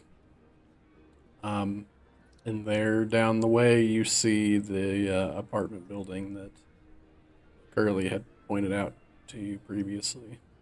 Okay, I'll whisper to Victor. I think that's the place he pointed out. Man, Let's. why you whispering? There's no one here. I'm just being careful. I don't want to take any chances. Look, we are here. We are doing something very illegal. Let's make sure that we go undetected. Especially. It's only illegal if you get caught. Exactly. That's the plan. Exactly. So let's just make sure that we don't.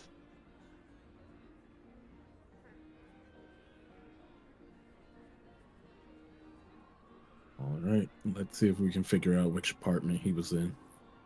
Yes. As kind of walking your way to the entrance, you do see, like people across the street. You're constantly walking by a other people like walking away from you as they're going out into the night. Go ahead and make perception checks for me. Both of us? Yes. Unless you guys are just focusing on, or, you know, trying to get inside. But No, I'll make a perception check.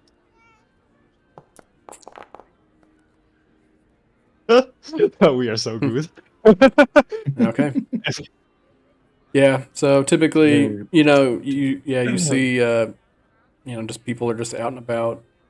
You see occasional like groups of 2 or 3 people here and there. You see some like across the way. Yeah, it just looks pretty busy. So as I'm staring at the apartment, the building, I'm guessing it's like almost like a bit of like an apartment complex idea. Yeah. Yeah. I'm trying to look for any signs of an apartment that looks like it hasn't seen any life in a few days. Anything like any apartment with the lights out. I want to try and see if I can kind of pinpoint. Bunch of Amazon boxes stacked up at the front Yeah, door. exactly. Like Yeah, make it like a the mail. yeah, the make mail window. an investigation check for me as you guys kind of like walk into the foyer here. That can do that. leads to a set of stairs and an elevator. All right. 17. 17. So they just kind of have like these open boxes for mail, and you notice that 9 has quite a bit of mail.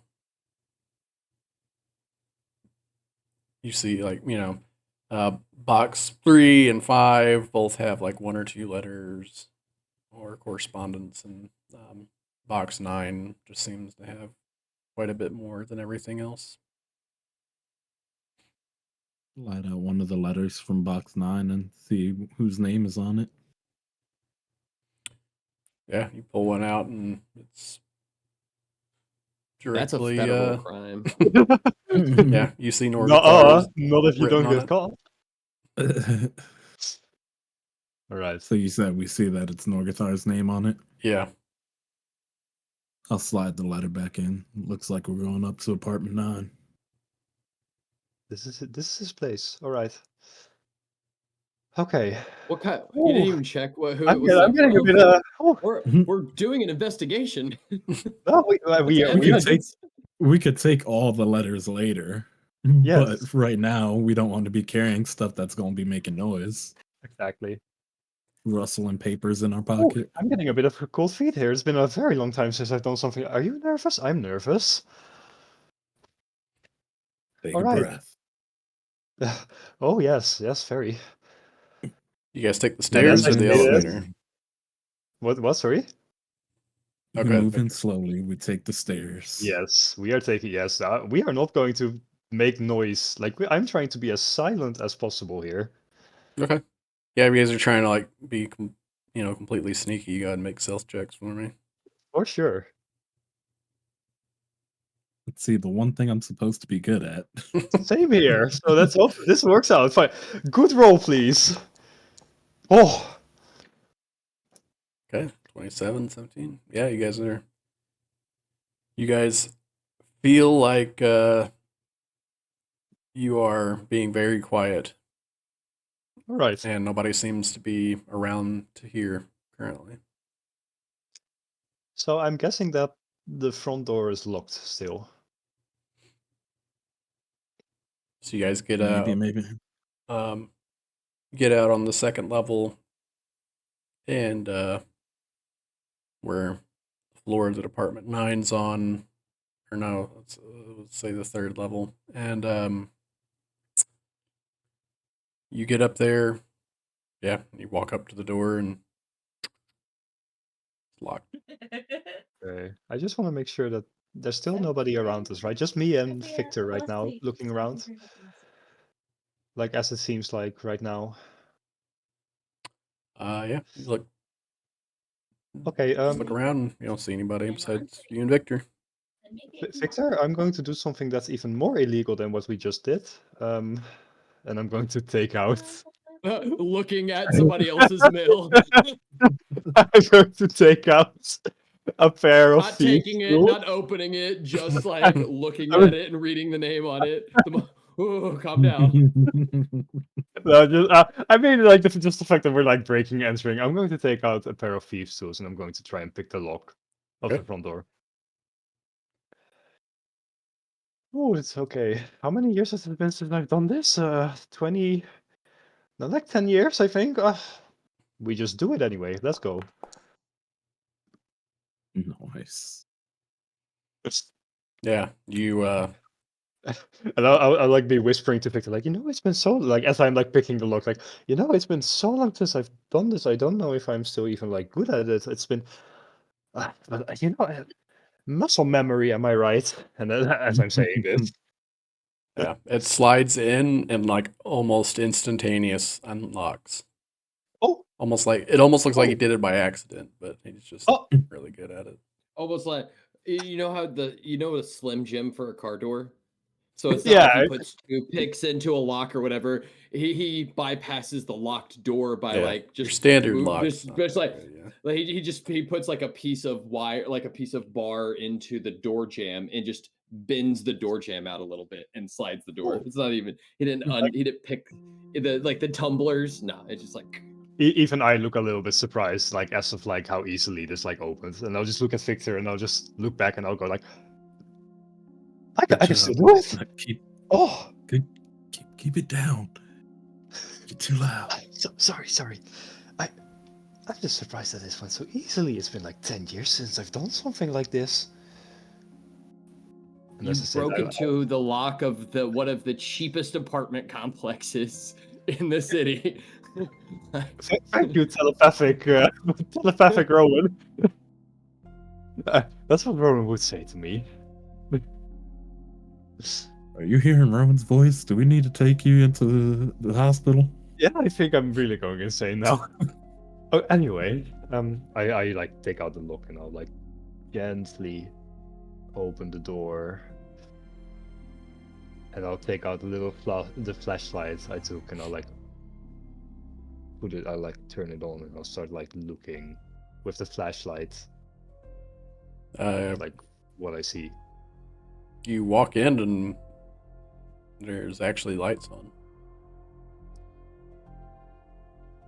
Oh, oh no, I don't like that. I think we still proceed with caution. Where's the light coming from? You should be able to see with your tokens. Yep. Oh, I see right now. Yes, okay, I see. I had to refresh the page. Well, I can't see anything. Oh, No, but I had to refresh the page. Did you? So Let me there's try. a lot. Norgavars of I think it might have nice apartment. might have just been that way for you because I don't have a token on Didn't there. have a Yeah. token. Oh, Yeah, okay, there we you- go. There we go. Okay. Yes, he's with us in spirit right now. Are you sure you're okay? I just hear from the back of my mind, like, oh. Yeah. So there's light coming from what I presume to be the living room area. correct. You walk. Oh. You see a wall to your left and right that sort of creates this foyer off to the right. You see the floor changes to this sort of nice tile that leads into the kitchen across the way. You can clearly see the piano and like a side chair next to the tables. And over to the left, as you sort of glance up, you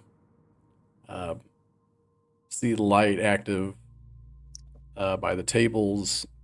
You see some old like glasses of appears to be some sort of alcohol remain on the table.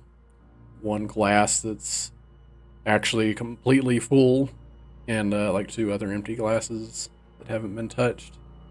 Okay, so the moment I saw that light, I immediately turned off my flashlight again. Okay. And now, like deadly silent, I'll like whisper to Victor, like, I think I'm not sure if we're the only ones here right now. Well, that fire wouldn't have been burning for days.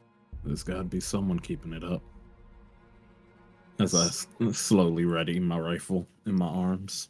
This is the first time I'm going to take out a weapon. Oh, So I know it's From- like viewed as the fireplace currently, but I'm gonna say that it's just like two lights. Okay. I am going to. Also, I'm going to take out my. I don't think. Yeah, would I have brought? I wouldn't have brought my cane. I'll take out 2 daggers as well that I've been keeping hidden behind, like on the inside of my cloak. Okay. And I'll just be staring very carefully. Also, kind of eyeing Victor as well. Like, should we proceed? Yeah, Your flashlight in your mouth. Yeah. You put your flashlight in your mouth and I mean, my flashlight is turned off right now. I have daggers like this, like already, like really awesome now. But I just have my daggers like in both hands Yeah. right now, I'll carefully. slide up and to the corner. Kind of peek around. And I just want to close Which the I don't door. actually get vision that way, but you get what I'm saying. Kind of clearing my corners. Okay. I closed the door that we entered from, and I'll follow suit with Victor staying close to the wall. Do we hear anything? I'm assuming you guys are trying to be stealthy. Yes. Okay. Yes, So let's absolutely. go ahead and roll some new stealth checks. And then that'll also apply for how quietly you close the door. And then we'll roll some perception checks after. 14. 21. Okay. 21 is good.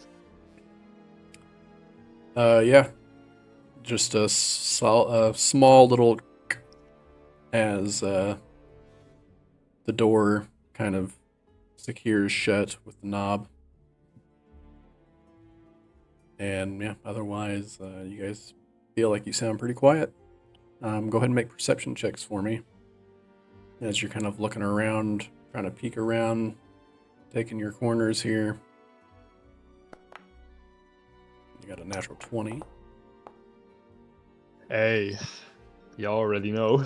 So we got a 23 and a 19. So yeah, I would say you both can hear rummaging. It sounds like in one of the rooms. There's someone in here. You guys can see my mouse, right? Can you see the ping? Yeah. Yeah, It's- from over there. you assume that it's probably over here. There's lights on over there right now. We hear rummaging. Ooh. I'll kind of swing over to the other side of the doorway, trying to make sure that there's no one else in the room over here. Okay. I'll keep ready watching him do this. Yeah, as you cross over, you look and you notice that there's like a couple large cupboards and what appears to be a sort of gramophone with a record not playing.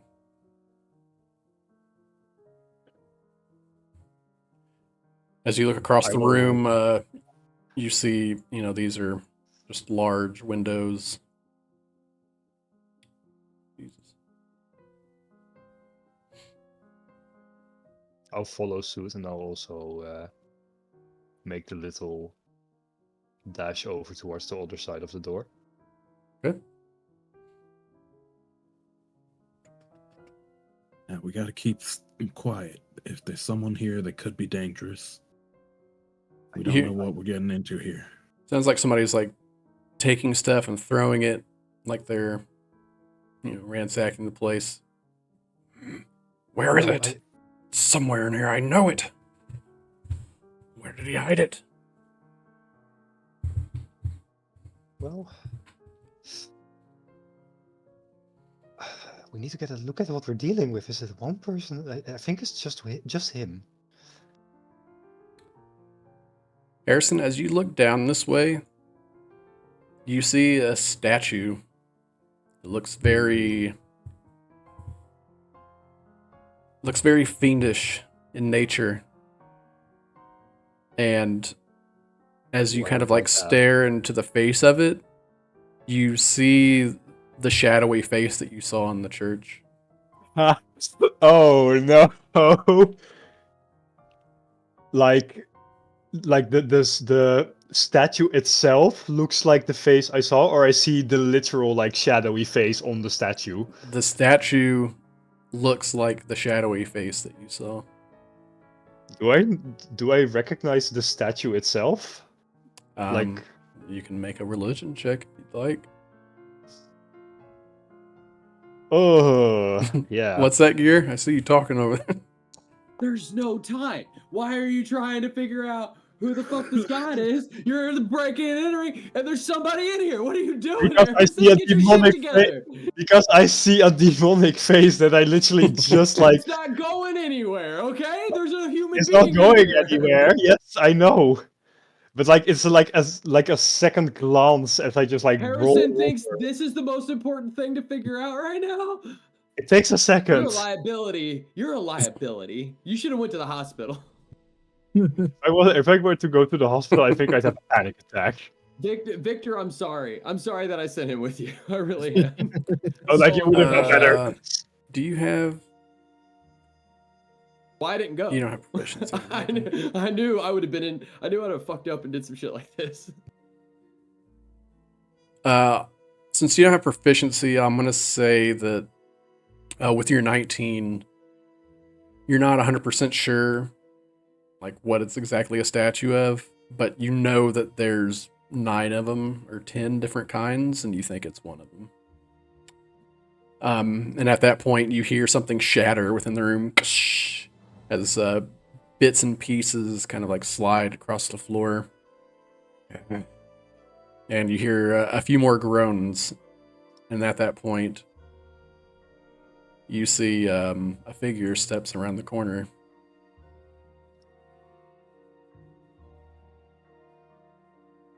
And they immediately like flinch and reach inside of their coat. The moment I At see that point, him, my rifle straight down Yeah. at him. and the don't moment even I think see him, about it. I also like hold a dagger in like a throwing motion, and I just go, "Don't try it." You see him like slowly just stares you in the eyes, and this like pale purplish tiefling, Oh, the gold kind of like this orange like burning color kind of gleams across his pupils as he stares in your direction, and you see him kind of smiles for a second and licks his lips, and then slowly like begins to bring his hand back up.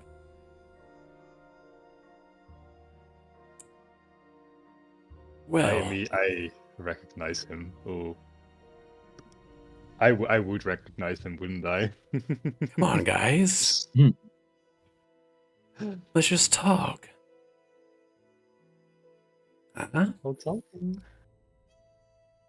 Do I recognize him as Damon's son, or is this You a absolutely do. different tiefling? And I recognize him as the tiefling that sprinted away after the murder, right?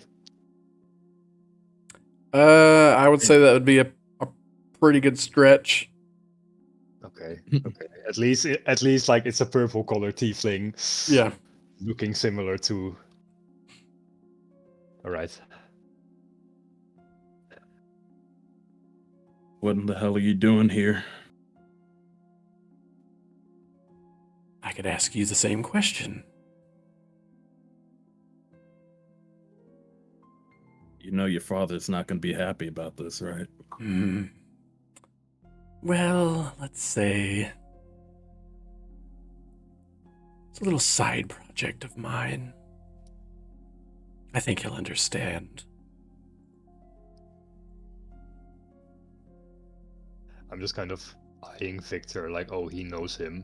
And he like starts slowly, you know. Why don't we sit down, have a drink, talk this out. Take another step forward, and you lose a hand. Ah. Is that really how we want to play this? Threatening the Red Thorns?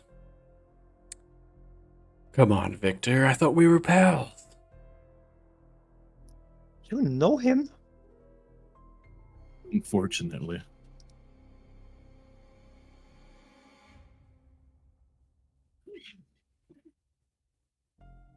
Why'd you do it, kid? Kid? Who you calling a kid?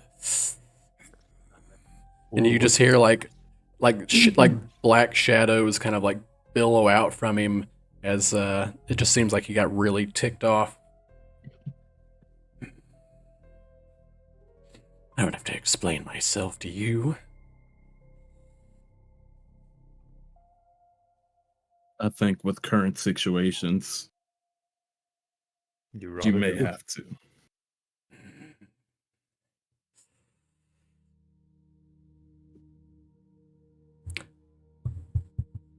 Let's just say tensions weren't high enough.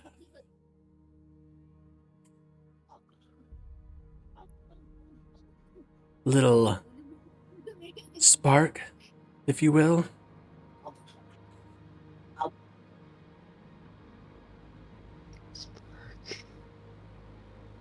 Oh. And who's your friend? You didn't tell me you had a partner, Victor.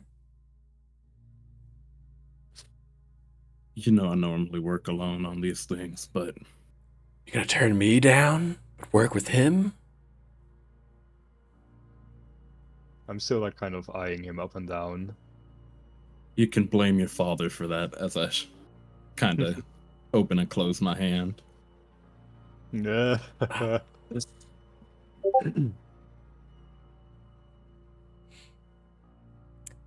Yeah, sometimes he hits the powder a little heavy. Doesn't always think straight, but definitely has a firm hand.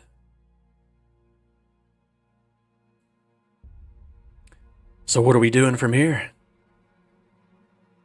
You really gonna kill me? No, I'm not trying to start a war here. If you're keeping calm, we can talk this out. Oh, no worries. I'm calm. I'm real calm.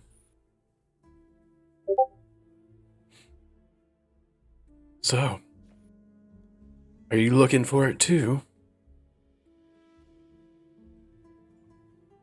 What exactly are we looking for here?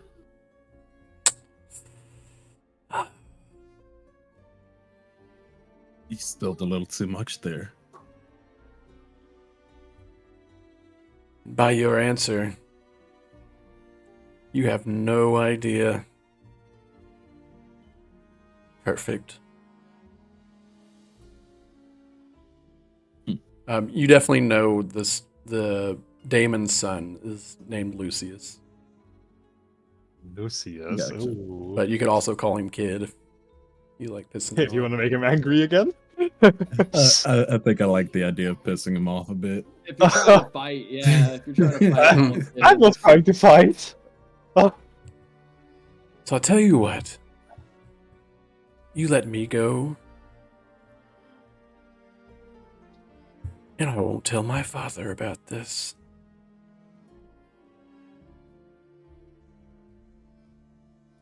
Why should we believe a word you say? I guess you can't really. You know me better than that. You gotta tell me what you're looking for if you want to make it out of here alive. Threats again. Victor, Victor, Victor. Here's the way I see it.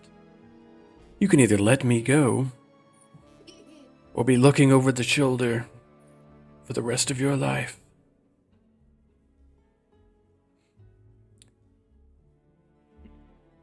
Time is running You out. think I don't already look over my shoulder every day? Your threats are nothing to me. Very well. I'm just wondering why. To light a spark, to ignite something. What do you have to gain from something like this? Wealth? Fame? He takes he takes a step back.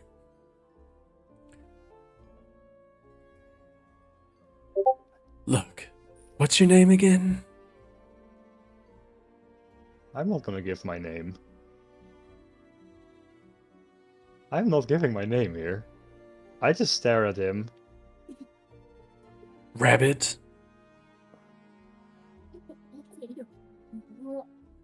You don't seem to know how to play this game. Quick question. Harrison. Yeah. When you shut the door, did you just shut the door or did you lock it? I can't remember if you stated that you locked it or not. Knowing Harrison, I would have locked the door. And whether that's going to be positive or negative for us, I think we're about to find out. Well done. Can I give a point of inspiration? I'm gonna give a point of inspiration to Bread for metagaming the correct way. Good job, man. Metagaming the correct way? The most interesting thing. Not just trying to save your character's life, but what's the most interesting thing for the story? Yeah, no, always. Hell yeah. And at that moment, you hear the doorknob jiggle, and then you look across the room, Oh. and you see Lucius has a huge smile on his face. Boss, you in there? You coming out or what? Lucian, open up.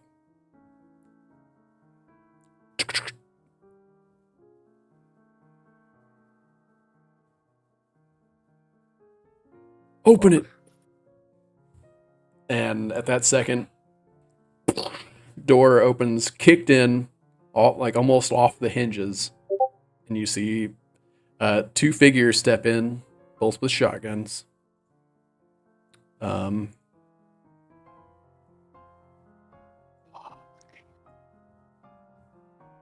Go ahead and roll initiative for me. Oh, fuck. No. Really?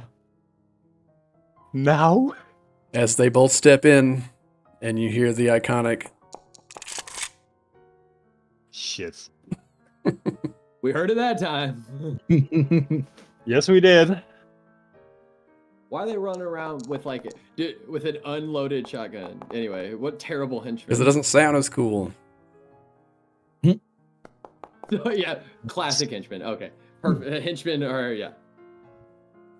They practiced this. What do they say? They like they've been waiting all week. Well, I mean, they weren't even expecting anybody in here. It'd be like, huh? Mm. Hey! All right, here we go. Combat. He pulls out a pistol and just kind of like Goes into an walks around the corner and is just kind Oh, of fuck. holding off. Harrison. Do I have combat music? Was I even ready for this? I wasn't. Oh yeah, here we go. Shit. Fuck, okay.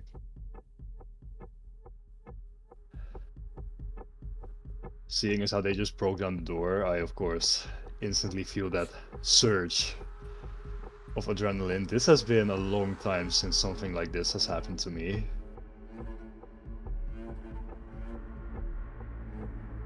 So seeing as I'm still holding the daggers, first thing I'm going to cunning action dash. Okay. And I'm going to dash across the room. Okay. Fuck, what's a good plan here? What's a good move? So they were both carrying shotguns, right? As far as you could see, yeah. From what I could see at the moment's notice. Okay, so I use 35 feet. I still have 25 left, but he's probably around the corner there. So I'm going to dash behind this couch here, and I'm going to scream, "Victor! Get cover right now!" And I'm going to sit behind the couch. I'm really starting to get nervous now. Okay. And I'm going to, still holding my daggers, I'm going to sit behind the couch, like right up to it, holding my daggers, like breathing heavily. Fuck! And I'm gonna end my turn. Okay. Victor.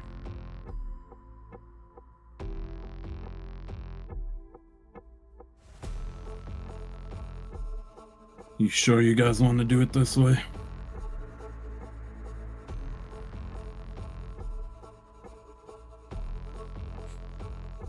As they're like actively raising their shotgun barrels at you.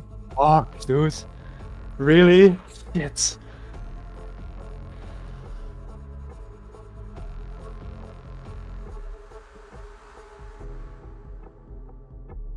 Because I'll duck behind this and ready a shot at the one I can still see. Okay. If I could remember how to use my character sheet for a second.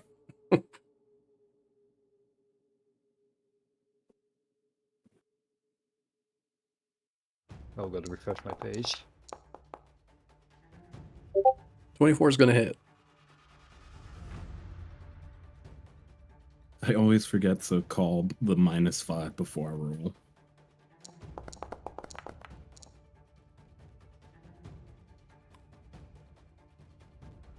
You guys see Victor like rushes back and kind of takes cover behind the chair here, and uses like this lever action, loads around into the chamber for 11 points of damage. I'm assuming it's, well, wait a minute. This guy right here. Yeah, definitely. Yeah, he's the only one I can see right now. Like hits up against the wall. Damn it. Is that your turn?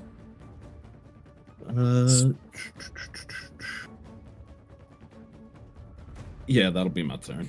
Okay. Which will bring us to... Fuck. They kind of charge forward.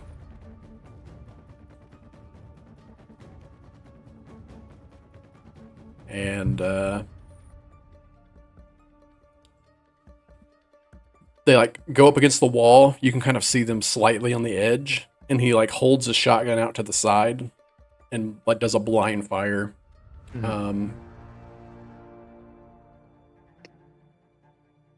That's going towards me, I think. That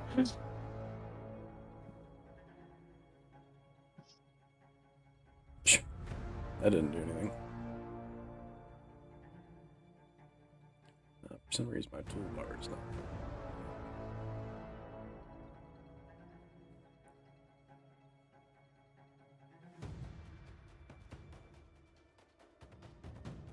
All right. So I'll just measure this out. This.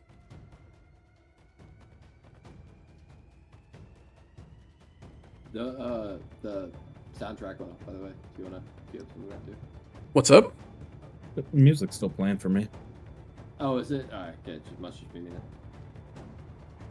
then. Oh, there it is. I'll place that template. So go ahead and make a dexterity saving throw as shotgun shrapnel is just flying in your direction.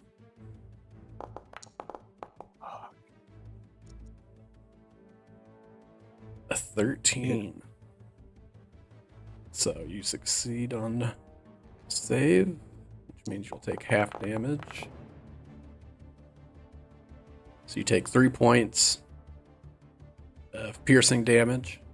As pellets come flying at you around the corner. You can just hear. And Harrison, you can hear like the scattering of tiny little pellets like flying, hitting up against the glass behind you and into like the couch and kind of like bouncing off the wall and rolling towards you. I am currently like seated behind this couch, daggers drawn. Like, hope. Son of a bitch. Yeah, and then like holding, not let's say like holding myself like this, but like daggers drawn like to the sides like this, and I'm like, oh my god. But also giving yourself like a comforting hug, like So self-soothing. I am like, daggers drawn. this is happening. Like, it's been a long time since I've been in a situation like this. Way too long. He runs over and he's like trying to hold his shotgun up above his head to get like a shot at you, Harrison. Yeah. I don't know. Then that will actually hit you though.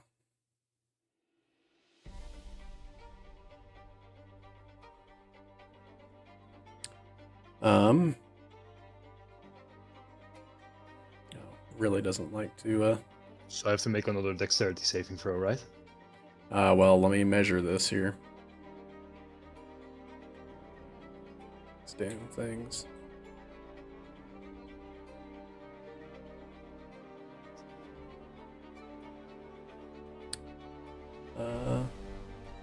Be it. So, you'll be able to roll yours with advantage since it's outside of the 20. Right. Let's see. How do I do that with this? So dexterity saving throw, advantage. Yeah. Nice. I So gotta yeah, you refresh real quick. definitely succeed on that. So you take 2 points of damage, and some pellets come like knocks off the arm of the chair, and it's not really the shotgun blast that hits you; it's the shattered pieces of the wooden furniture. Mm-hmm. And that brings us to the top of the round. And yeah, he comes around the corner. Come on, boys. I thought we just wanted to talk. And All off your men, and we can talk. let's see, kind of ducking down. I'm gonna say you'll have some partial cover with your guys's hiding This behind guy's the gonna be a furniture there. lifesaver. So, let's see. Ooh. Yeah, he just like reaches around the corner with his pistol, just a wild shot, smacks into the glass behind you guys.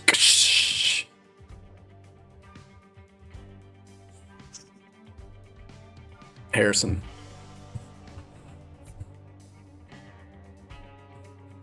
Hearing him say that, I'm just going to shout, well, talking's what we're gonna do! And I'm going to do a little bit of a risky play here. I'm going to, let's see how far this is. It's loading for me as well right now. Let me take out that works.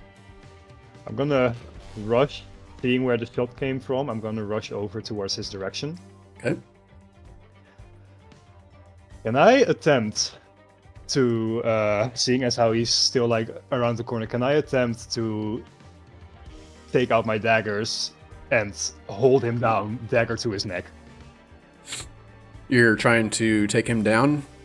No, I'm just trying to like spin, or I'm trying to twirl around him, dagger drawn to his neck, and I'm going to be like, and talking's what we're gonna do! Okay. So basically, this will be a grapple, but Yes. we'll go ahead and use the new, well, I don't know if it's a new rule or not. I saw it for monks, but if you would like, you can use your acrobatics instead of athletics check. I'm gonna use my acrobatics for this. And then Let's they will roll make an an opposing. Oh my god. All right. Oh! No. Nice. It's really difficult, Damn! but you managed to pull it off. You guys are like wrestling back and forth. Let's go! That's 20! And you, Harrison out here, got that muscle memory. you kind of use the spring of your rabbit step to kind of like hop over at the perfect opportune time, and you end up behind him with your arm around his neck, and the dagger pointed to it. Can I get like, let's see, could I then, like, using that, could I just, like, get behind him Yeah, instead of in front of him? Okay, so I'll move my token over to here then. That took an action, right? correct. Alright. Do I have anything else I can do? Anything else? Anything useful?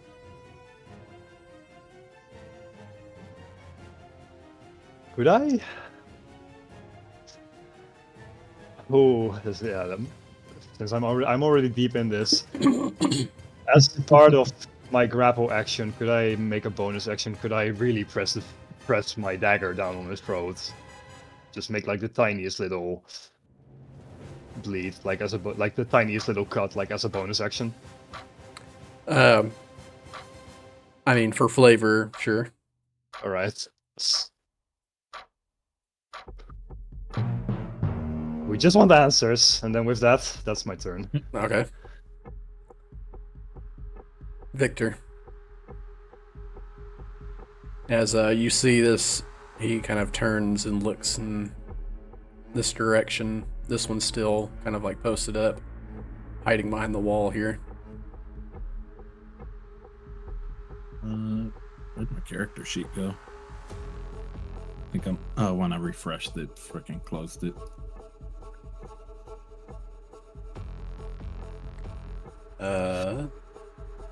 There we go. Okay.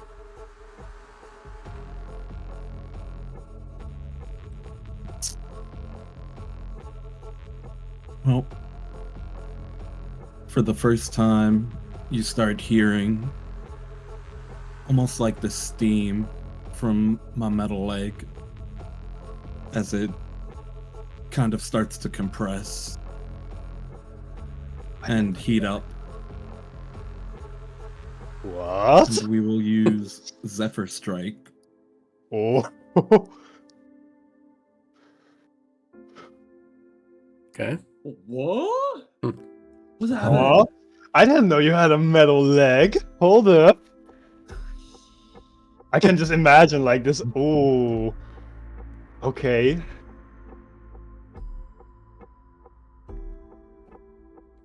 Oh my god, we're also full of secrets. Everybody. Yeah. Full of secrets. I love that. Oh. So, also make an acrobatics check for me real quick as you're like Hopping over the tables, Yeah. yeah.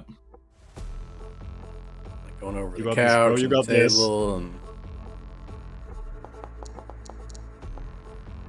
Nice. yeah, too easy. Leaping over. You've done this before. Yeah. Okay. And we'll finish up landing right here. Listen, if you want Lucian to make it out alive, stand down. Straight up going into the hostage situation, first combat. Shit. We're not making allies like this.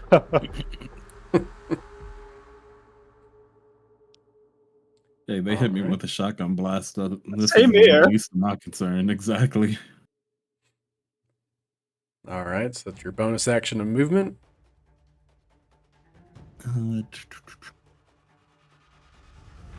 And at -5 on homie that's already hurt.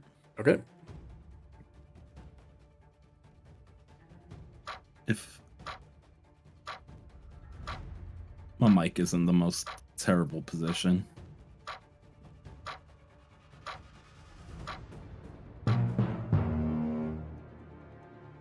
And at advantage because of Zephyr Strike.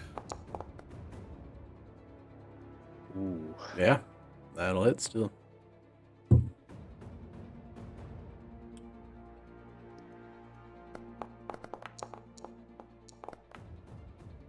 17 damage. Yeah, you sprint over, Hmm. load around, and just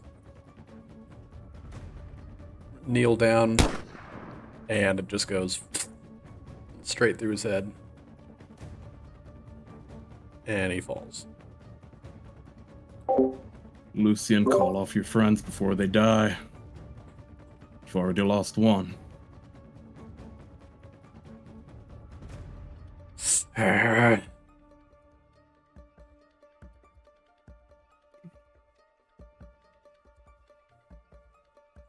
You think you're getting out of this alive? You're wrong.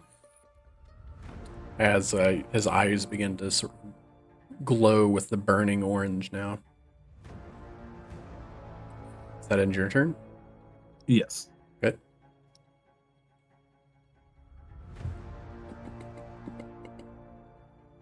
You see this one.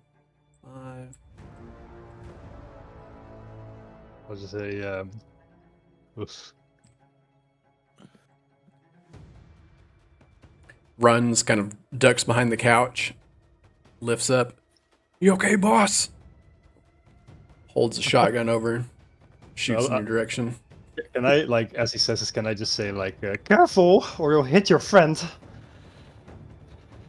It's like for flavor. Oh yeah, that's like way off. Yeah, I'm gonna say that. Like that's, yeah, that ain't gonna work. Like blasts a hole into the couch here. Oh, See him like reach forward, downs one of the wine glasses there. right. And at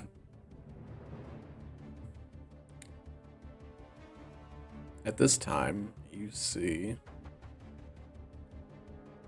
as you just, murder one of the henchmen. Lucius is like fighting with Harrison, and you see him. He just looks over at you, Victor, and kind of smiles. Bites down on Harrison's arm, and then, like in a puff of dark shadows, appears across the room. What? As he's like engulfed in shadows, and you just hear and like rises up from the floor in shadows over here.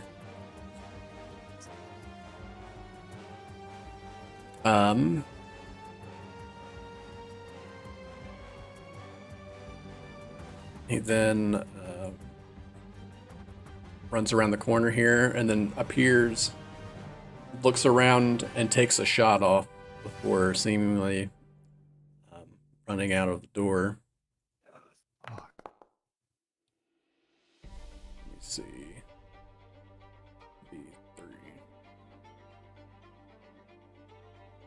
B3. With a 16 hit. A 16 does hit me. Okay. You have 16 as 13. well for me. Oh, yeah, Harrison. Mhm. Let me make sure I have the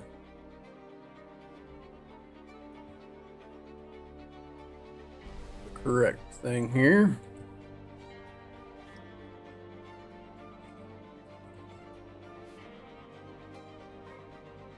Okay. As a bullet comes flying your way, Harrison, you take 4 points of piercing damage. As he busts a shot off in your direction, like goes a clean shot through your shoulder. Ooh.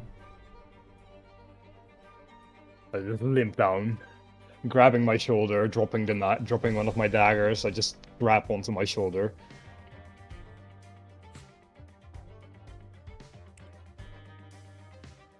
And Lucian has disappeared behind this wall. And last you could see is, somebody is running over here. So, they could be anywhere in this vicinity. I mean, I can still see them from the angle I'm at. Right. But Harrison can't. I mean, he can see it because of the lines from the token, but From this position where I'm at, I can't see him, yeah. Yeah.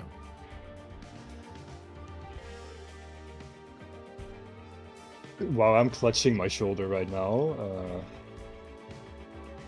do I go after him or do I... In my mind right now, Harrison is just thinking, like even while shot, I am currently just constantly thinking, like, he said he was looking for something, he said he was looking for something. He didn't say he found it, we don't know what it is, but he still didn't say he found it. I kind of still clutching my shoulder, I'll walk back into the room that he dashed into, see what was in there. okay. See if there was anything in there notable. That's just going to be my turn for now. Okay. You want to use your action to make an investigation check? Yes.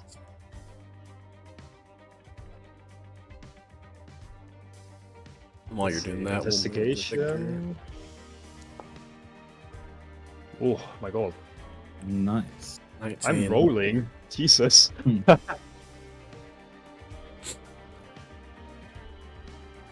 Don't think you're getting away from me that easily, Lucian. Yeah, I'll say is you kind of quickly glance over, you see like everything's pulled out, like the chest is open, everything is like pulled out and thrown onto the floor. You do see like a pistol on the table over there. I'm grabbing it.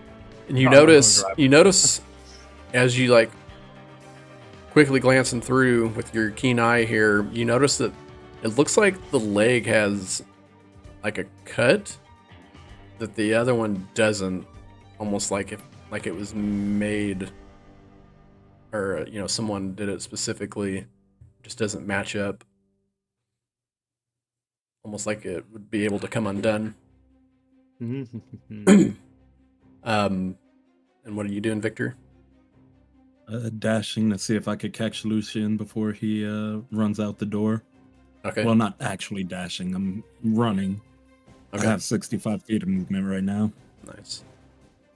Yeah, you go around the corner and you see him like you just see him in the hallway, like as he's like had just stepped out the door. I'm popping a shot at him. Okay. I told you not to run. And you don't think that's going to come back to bite us in the ass? Oh, I absolutely expect it to. I mean, I think the moment that it came to that, I think it was kind of like the moment where I held a dagger to his neck, you know. I think from that point, that was like, don't shoot me because you'll shoot him. That's a little bit understandable, like that's among thieves. It's like, okay, yeah, duh, like right. This is like you shot him while he's running away, knowing you're not going to kill him, just to shoot him.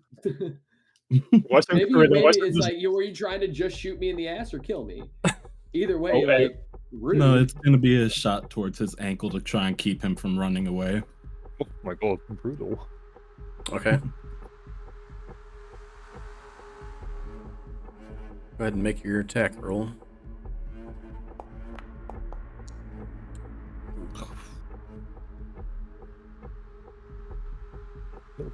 You have a high modifier on those attacks. My god. Yeah. Oh. Yeah, and you run over and almost like slide in position and just miss as your shot goes off. You there's a hole into the wall, like goes between his legs.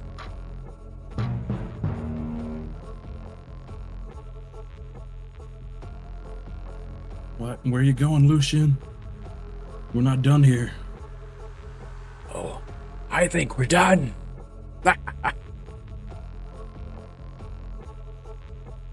And that'll be my turn. Okay. Comically evil tiefling laugh.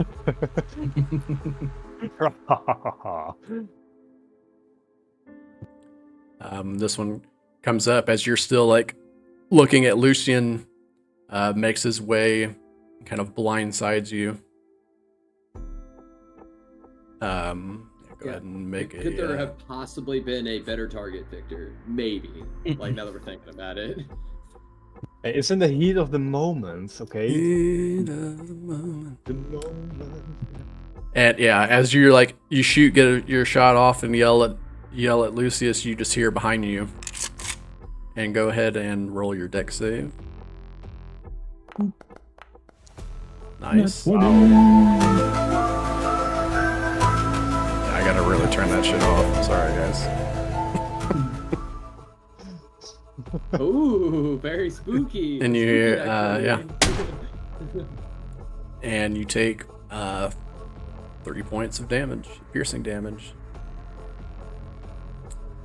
As the brunt of it misses as you kind of like duck out of the way. A big hole is blown in the wood here.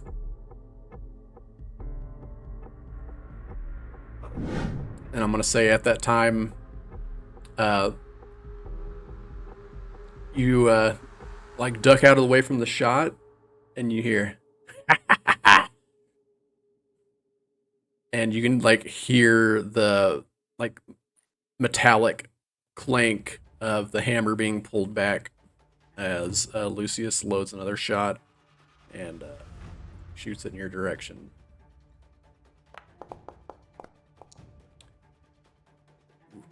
Does a 19 hit? 19 will hit.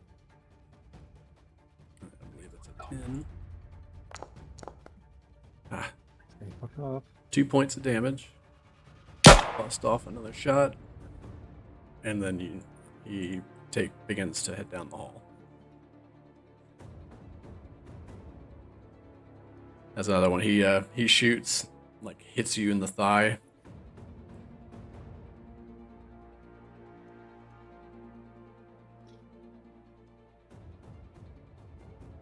My mind is racing.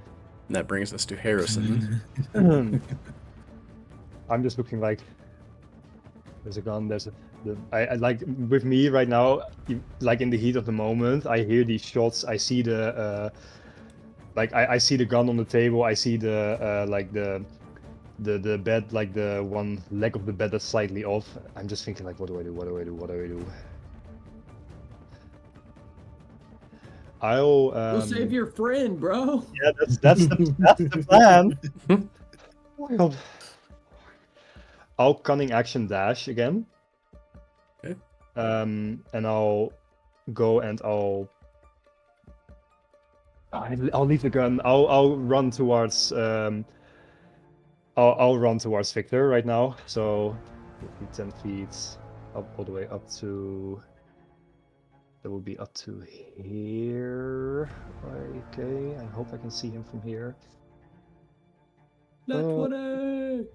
So he hasn't moved. He's still in the doorway right here. The other tiefling. Yeah. Drop concentration on Zephyr I'll Strike. see him. Ah, gotcha. Okay. Oh, Thanks you're for like, looking out. I'll see him. I'm still clutching my shoulder. Still have the dagger in my hands. Okay. I'm going to attempt to throw the dagger towards him. All right, make an attack roll.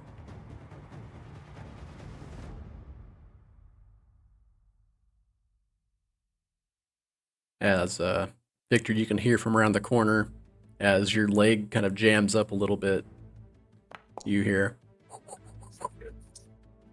and you hear the dagger smack into the piano keys behind the thug that's coming after you guys.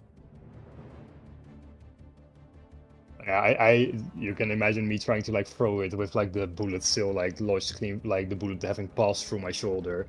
I dropped the dagger in this hand to like clutch my shoulder, and I'm trying to throw the dagger with the one that's hurt right now. All right. Like I am breathing heavily. This is not the type of action that I've had in years. This is taking a toll on me right now, guys. Needing to catch up. All right, Victor. All right.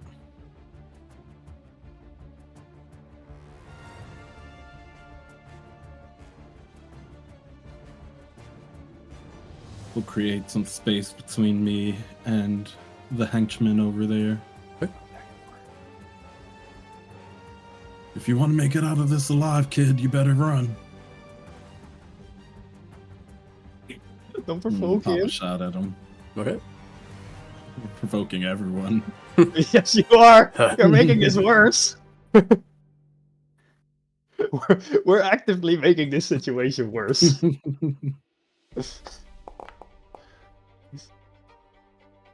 18 hits. 18. Nice. Well, 15 damage.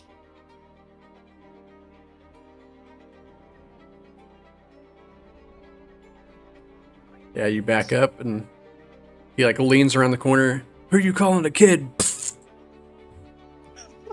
Headshot. And that's going to take us out of combat.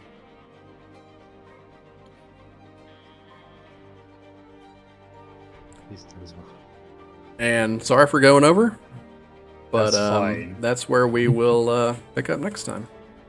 Oh my god, that was so fun. That's fine, dude. That's